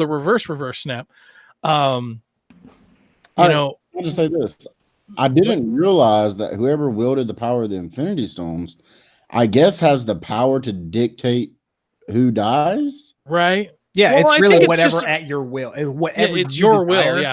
Yeah. But I'm just saying, like, I just never, like, I just, for whatever reason, I never put that together. Right. So when, because when Thanos died, Strangers was like half the population. Like, immediately, my mind went to what he was saying earlier in the movie was, I made the mistake by not killing you all, where the world didn't know I existed or whatever.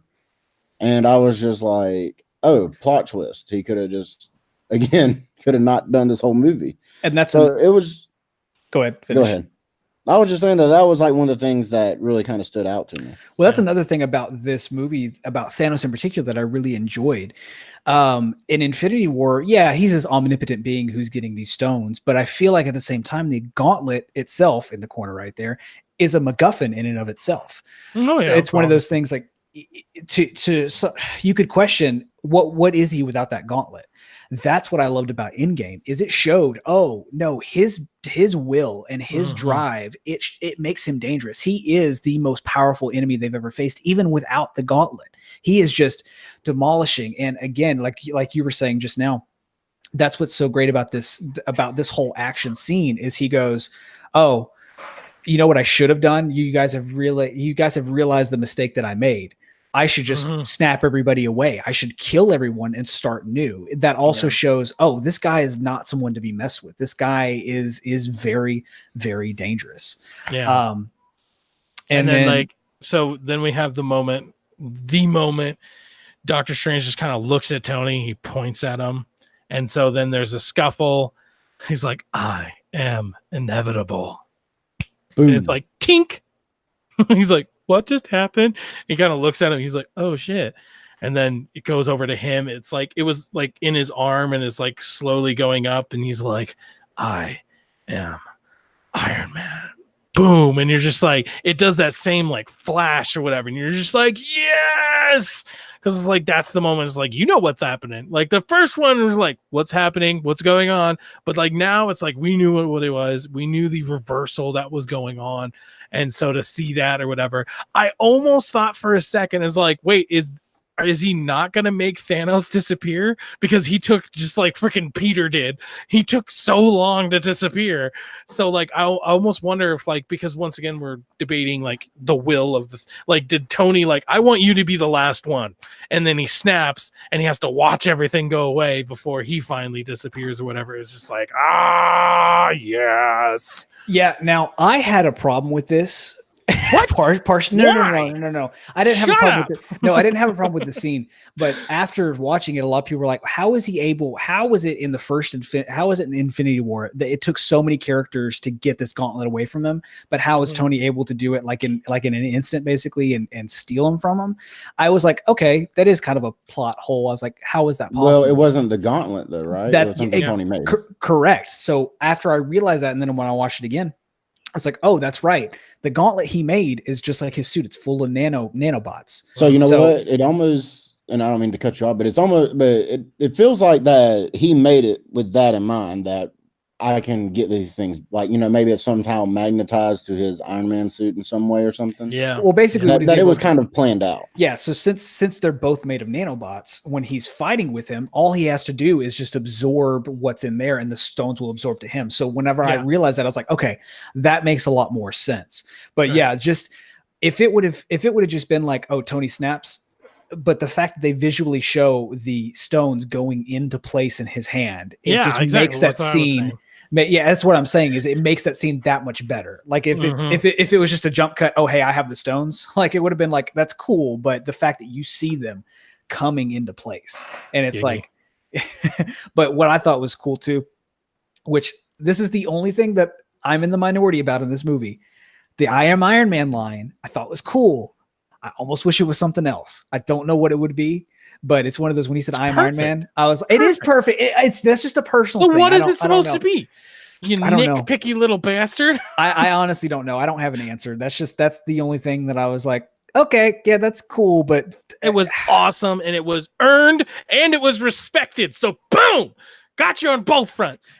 Yeah. Just like your father did. Anyways, wow. But yeah, that's what I thought was great about the scene too, is seeing the slow pan. Like it wasn't just everyone disappeared; it was the drip effect, basically. And Thanos, you see the performance in Brolin's face. You see on his face, I lost. Yep. I'm just gonna accept it.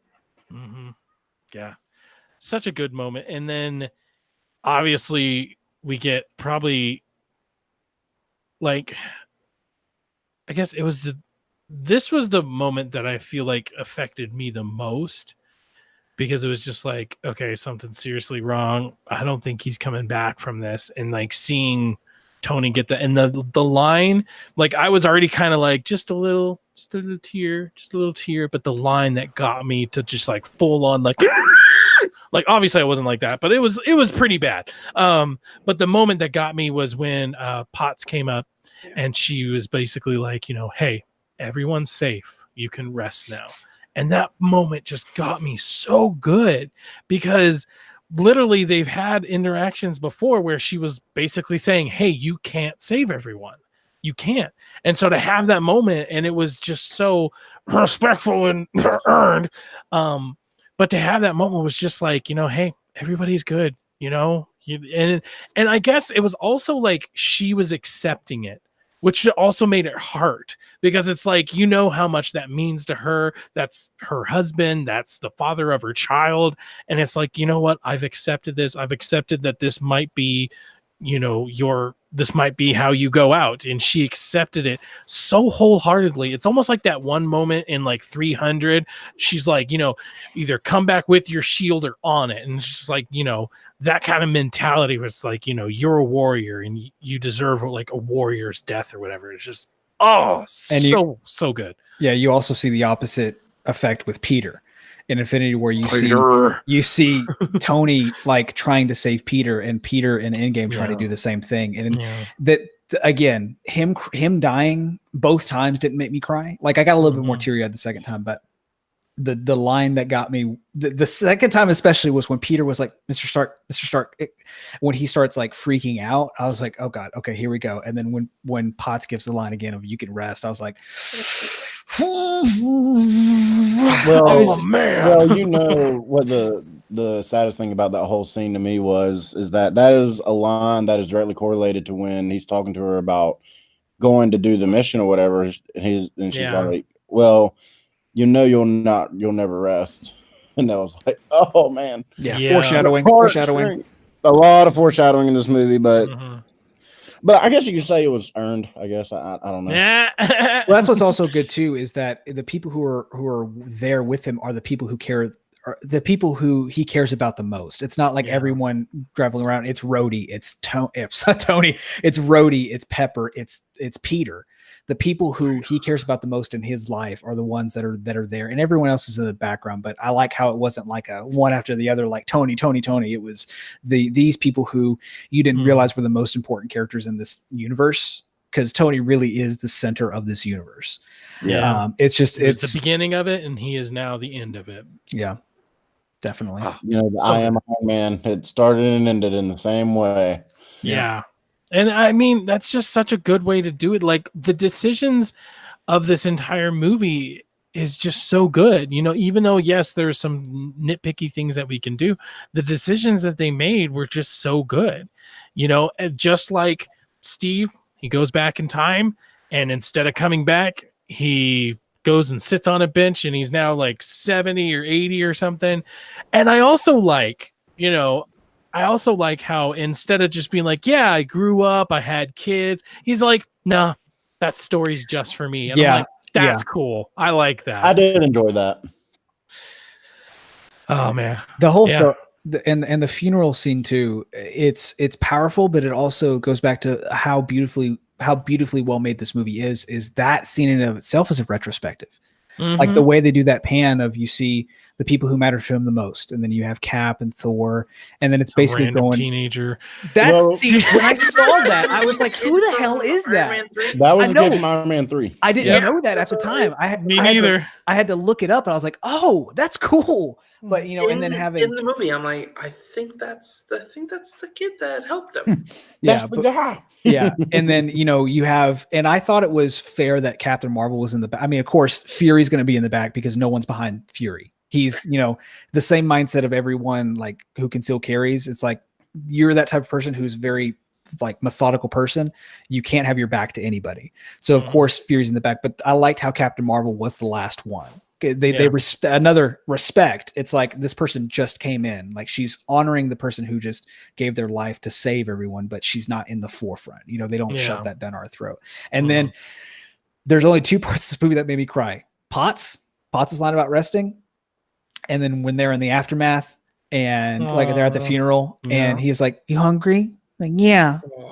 It's like, well, what do you want? She goes, cheeseburgers. And you see Favreau's face, and he goes, your dad liked cheeseburgers too. And I was like, oh God, I'm crying. I'm 100% crying now. I'm just it's happening. It's happening. It's definitely happening. And then you have that great scene where it's the he's giving the message, you know, and then he's talking about, no, it's fine, you know, because everything's going to work out the way it is. But you also know that he doesn't think that. And then he ends it with, I love you 3000.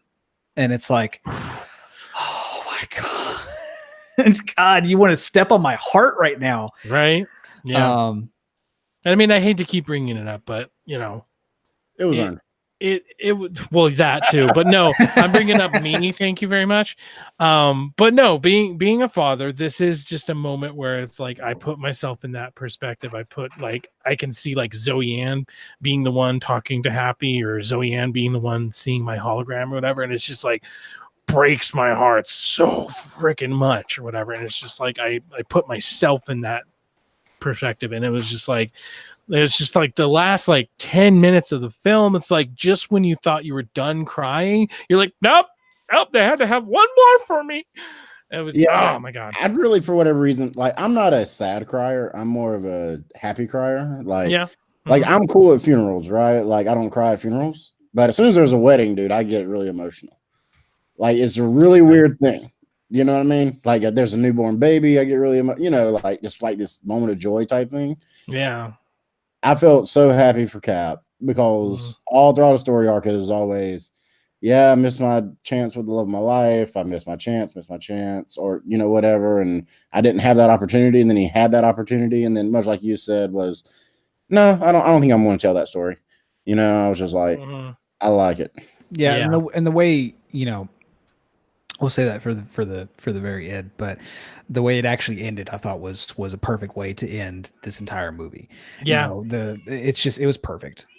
Yeah, if they very well could have ended it at Tony's funeral, and that would have been just as impactful. But ending it on Tony Stark, or Tony Stark, God damn it, ending on Steve, dancing with his love and just like this is the life that he decided to live instead of going back to this, and it kind of almost goes back to the whole like Tony thing where it's like, hey, everybody's safe now, you can rest. That's kind of, if you look at it, it's kind of the same thing. It's like he didn't die technically, but in a way you kind of alluded to it before, Coach, but it's like in a way he did die, but it was in such a polar opposites. You got Tony Stark literally dying and then him just like going out and living, and so to have that was just such a good way to end it, because it's like, here he is, he's happy, everybody else is safe, he can now live his life. It doesn't have to be, because he has always been duty. I am about duty and respect and and the patriot. He's always been a patriot and everything. And so for him to basically just say, everything's fine now, I'm not needed anymore, so now I'm going to think about myself. And in any other situation, it's like, well, that's kind of selfish or whatever. But in this, it was just like that makes perfect freaking sense. Yeah, it worked. You don't need me anymore. You have Sam, you have Bucky Barnes, you have all these people. You don't need Captain America anymore. So I'm going to go and I'm going to live my life. It's just, And the fact that this is how it ends. It's been 10 years. It's been 22 movies. And that's how they decide to end it. It's just this entire movie. I was a little scared. Tell me if I'm the only one. I was a little scared that we were going to have like Return of the King where it ends like 5 different times. I almost thought that. I really did, especially with the Steve Rogers thing, which I did not see coming, especially after everything with the movie. And then we also got the Tony Stark speech, and then we also got the Guardians of the Galaxy thing. Like, it felt like it was like, I understand why they did it. That wasn't really the issue, but it was still very much a, this is kind of an annoyance thing in that, okay, we got what we thought was the ending. Like, I thought it'd been a beautiful thing just to end right there on Nick Fury at the end, because he started it all too, at the end credit scene for at the end of Iron Man, talking about the Avenger initiative and all that, so it would have been great just to end there. But yeah, they definitely had multiple endings. Yeah. Now there is a giant question that a lot of people have, and I think it's something that I'm going to bring up right now. Talking about the endings, were you guys confused at the whole Peter Parker thing when he went back to school? Yeah, and they had to basically confirm it in an interview or something that pretty much the entire high school was just snapped away. Yeah, they were like 50% of of living beings were snapped by Thanos, 100% of Peter's friends were snapped away. It's like, okay, that makes sense. That was like the unluckiest set of friends ever. But that was another thing that made me tear up, was the second time, especially, was whenever he sees Ned again and they start like hugging and crying. I got teary eyed because I was like, oh my God, dude. Like, oh, this is gonna, and it made me a lot more excited for it honestly made me a lot more excited for Far From Home, because I'm hoping that we're going to have a lot more of an impactful like friend story. Like, hey, we haven't seen each other. Well, to them, it hasn't been that long, but that's one thing they need to handle correctly, because it's like, how do you go back to living a regular life after something like this? Like, if they don't make this a main like subplot in the movie, like, I'm gonna be disappointed. I'm just gonna put it out there right now. I will 100% be disappointed if one of the main subplots isn't like, hey, he decides to go for Mary Jane because he realizes that that's the girl he's always wanted to be with, and because of what happened during Endgame, he realizes that he has to just go for it. And if that's not like one of the, if the whole fact that, you know, we were just snapped out of existence, if that is not a main crux in like a third of the movie, and we don't feel that impact, it's just going to be like, oh, well, this is just a movie that happened to be written after it. I want to feel like it's after it. Yeah, it also, like, time-wise too, that's got to be something they got to cover, because for people who are snapped, this is 5 years in the future. Like, you got to think about what Fury's got to do. Fury's got to rebuild everything. Like, that's something they definitely have to handle. They're good. I think they will. Well, imagine going to your neighbor. Imagine going to your neighbor. They're 5 years older, or they're dead because they got, you know, killed by some roaming gang of killers or something, and you have to still somehow go back to work. And it's like, okay, well, I used to work at the movie theater, so let me just go. Oh, it's destroyed. Okay. Which also, in the trailer for Far From Home, it makes sense why there's so much construction going on when he's swinging through the city. Because that was a lot of people, like, there's a scene when he's swinging through in the beginning of the trailer where they're like, are they building the Baxter Tower? You know, they're rebuilding something, but all this construction makes sense because everyone let the world go to hell in 5 years. So just to confirm, because I thought the whole thing with Far From Home was that it was confirmed to be before Infinity War. No, it was confirmed to be after Endgame. See, we didn't know when the trailer came out. We're like, when is this set? But it was confirmed, like, I think a week after the trailer dropped, that it was going to be after Endgame. The movie set after Endgame. Okay, I guess I missed part of that, but just because I was like, it was confirmed before that it was before Infinity War.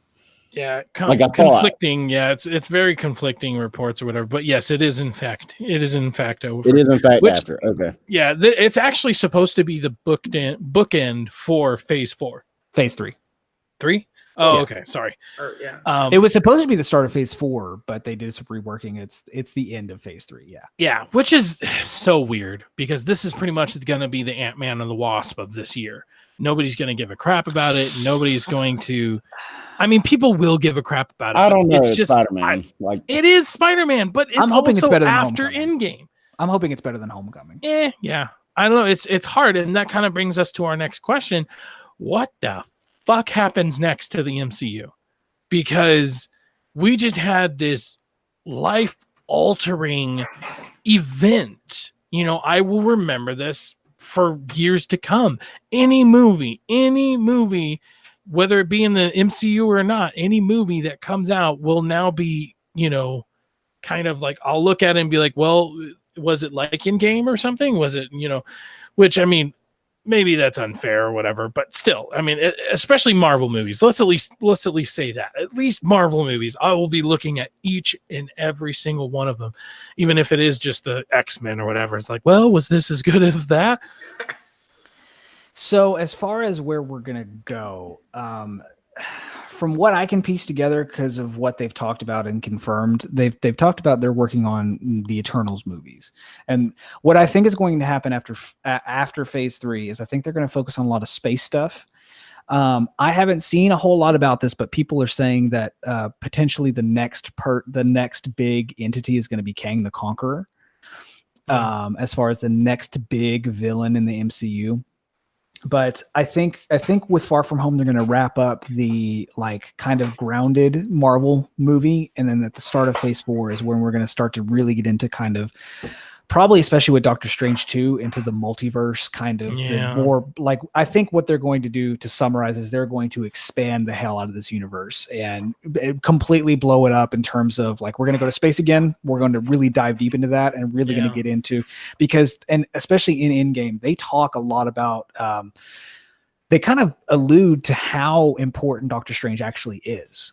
Right. You know, right. so, and we already knew Doctor Strange was powerful, but from what they're saying, he's a lot more powerful, a lot more important than we probably think that he is. So that's what I think is going to happen next is we're going to get really dive into the comic book nitty gritty of multiverse and different dimensions. And the Eternal storyline is something I'm actually interested in seeing, because if you've read it before, it talks a lot about Celestials and it really gets fascinating. So I'm excited to see what they do with that. Yeah. Well, the big thing to remember too is that they kind of got the big names out of there, in a sense, right? Like there is no Iron Man, there is no Captain America, there is no Thor. I mean, Thor will be in it, and I guess is Bruce Banner going to be in it too? Is Hulk confirmed to be in this next, or is this Mark Ruffalo's last one? No, it's not. They've never said it's his last one. Okay. But with him being Professor Hulk, it would be stupid for them to just end his story, I think. Okay, so I was just because he still hasn't gotten an individual movie yet, right? No, not Ruffalo. True, yeah, not Ruffalo, right? So it's going to be interesting to see what happens. I personally, I've mentioned this several times on Movie Fix and other places. Personally, I'm kind of done with the superhero shtick right now. Yeah. I know we're going to have a bit of a break after Spider-Man. But man, I don't know if I necessarily want something like this again in a year from now. I think that 10-year build up. Yeah. I don't know. I kind of just want to break from superhero stuff because there's so much being thrown out. That's what I'm saying. I think they know that. I think that's why their focus is going to be a lot more on making less it's going to be a superhero movie, of course, but I think they're going to steer away from that being the focus of everything. Like obviously like Avengers and stuff like that. I don't think that's going to be their focus for a while. I think their focus is going to be, what can we do to see what more this universe has to offer in terms of, hey, this is a large, I know what you're laughing at. It's like, hey, this is a like a large, broad spectrum thing. And another thing we got to keep in mind, they teased it in Guardians 2.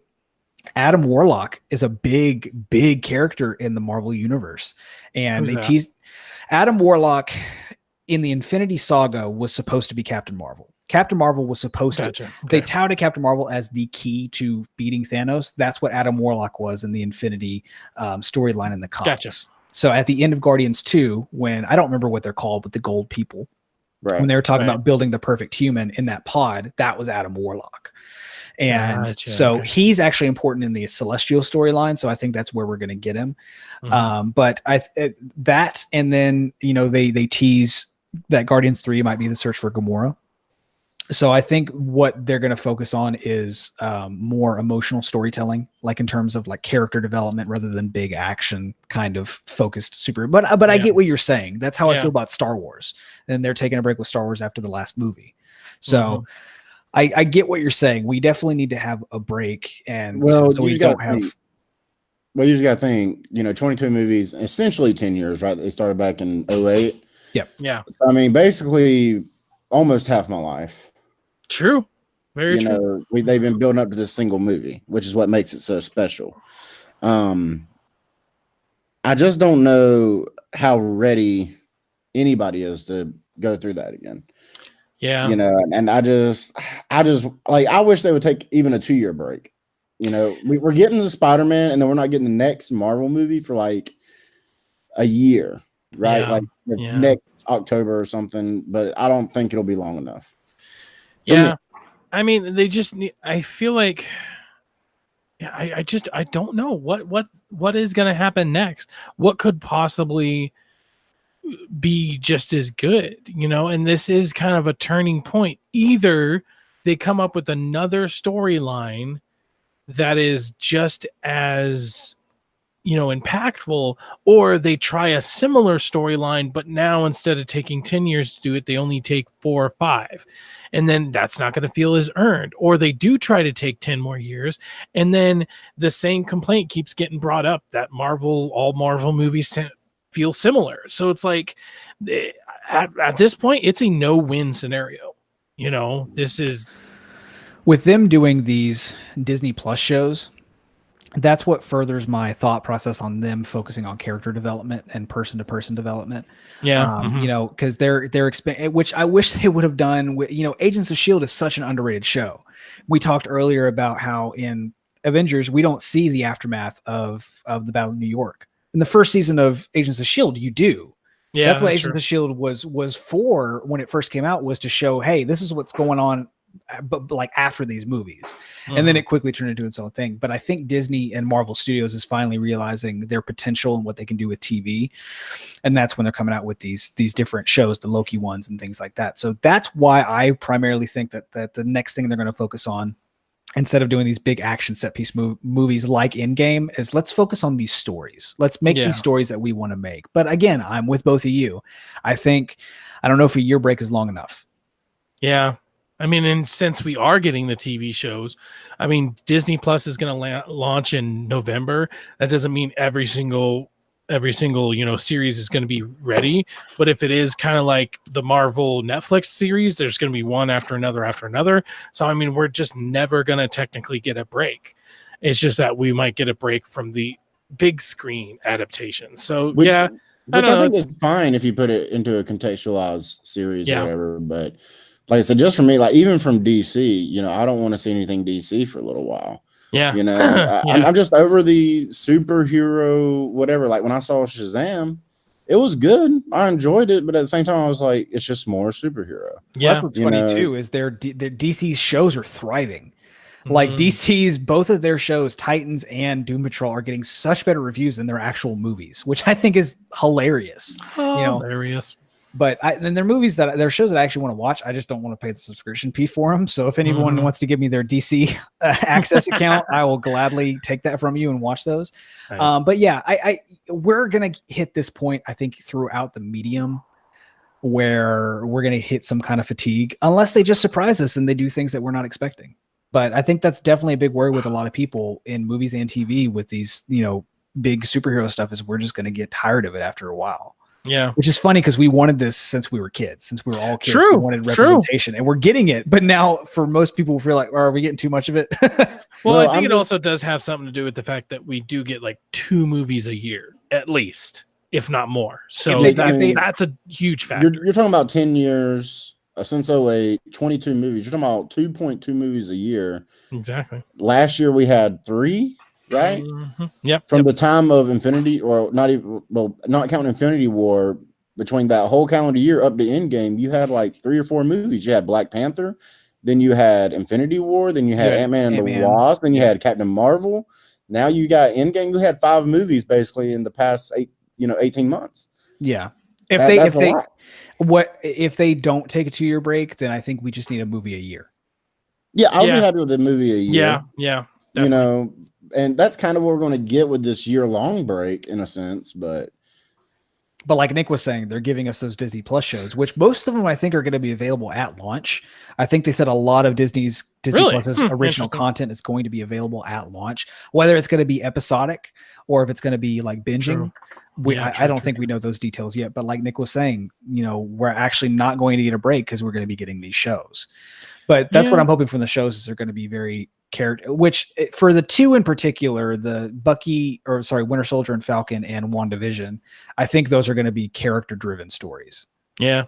Well, especially with Falcon being Captain America now, Right. I feel like that show is basically going to be Falcon trying to figure out how to be Captain America, which I think would be awesome to watch. Definitely. Right. Definitely. I mean, I'm super interested. I feel like we all are interested. It's just, maybe we do want a little bit of break, but we want to hear from you guys. I mean, this was a long thing. If you've stuck with us until now, thank you so much for sticking with us. But let us know your guys' thoughts. What What are the parts you liked? What are the parts you didn't like? Let us know. We were very, very in-depth for sure. So if there's anything you guys want to talk about, let us know. You can go to TX3 Productions on Twitter or threadx3productions@gmail.com. Make sure to look out for our updates for Nerd Radio, your national nerd net radio direct. That is coming very soon for our samples in June. 1 sample per week on Fridays. Very excited for that. And we are working our butts off to make that happen for you guys. So I hope that you guys check it out for us and give us your feedback. Let us know what you think about it. Give us requests, give us suggestions, anything you want for that. Thank you so much for joining me. I was Nick, and with me today was Nate, T-Falls, and Coach. And this was ThreadX3 Production, where we don't have an outro because this was a special event. Now, I think the best way that we can end this event is right here. No, stop. No. Stop it. Stop it. The only way we can end in an in-game spoiler cast, we're going to snap it away. He's so happy about that stupid thing. That was good. That was actually good. So we can just edit so that it's right there. Yeah, if you guys paid attention, I just hit my headset when I said yeah. Oh man, that is all I have for you guys. I have absolutely my ass hurts so fucking. Yeah, I haven't even ate dinner yet. I'm so glad I ate dinner before this. Yeah, no, I need to go grab some dinner. Yeah, I need to grab dinner myself. And we got to watch Game of Thrones. Oh,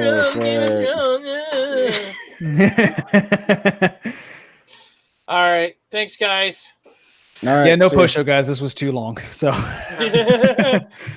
right, I love you all. You are all very well awesome. Goodbye.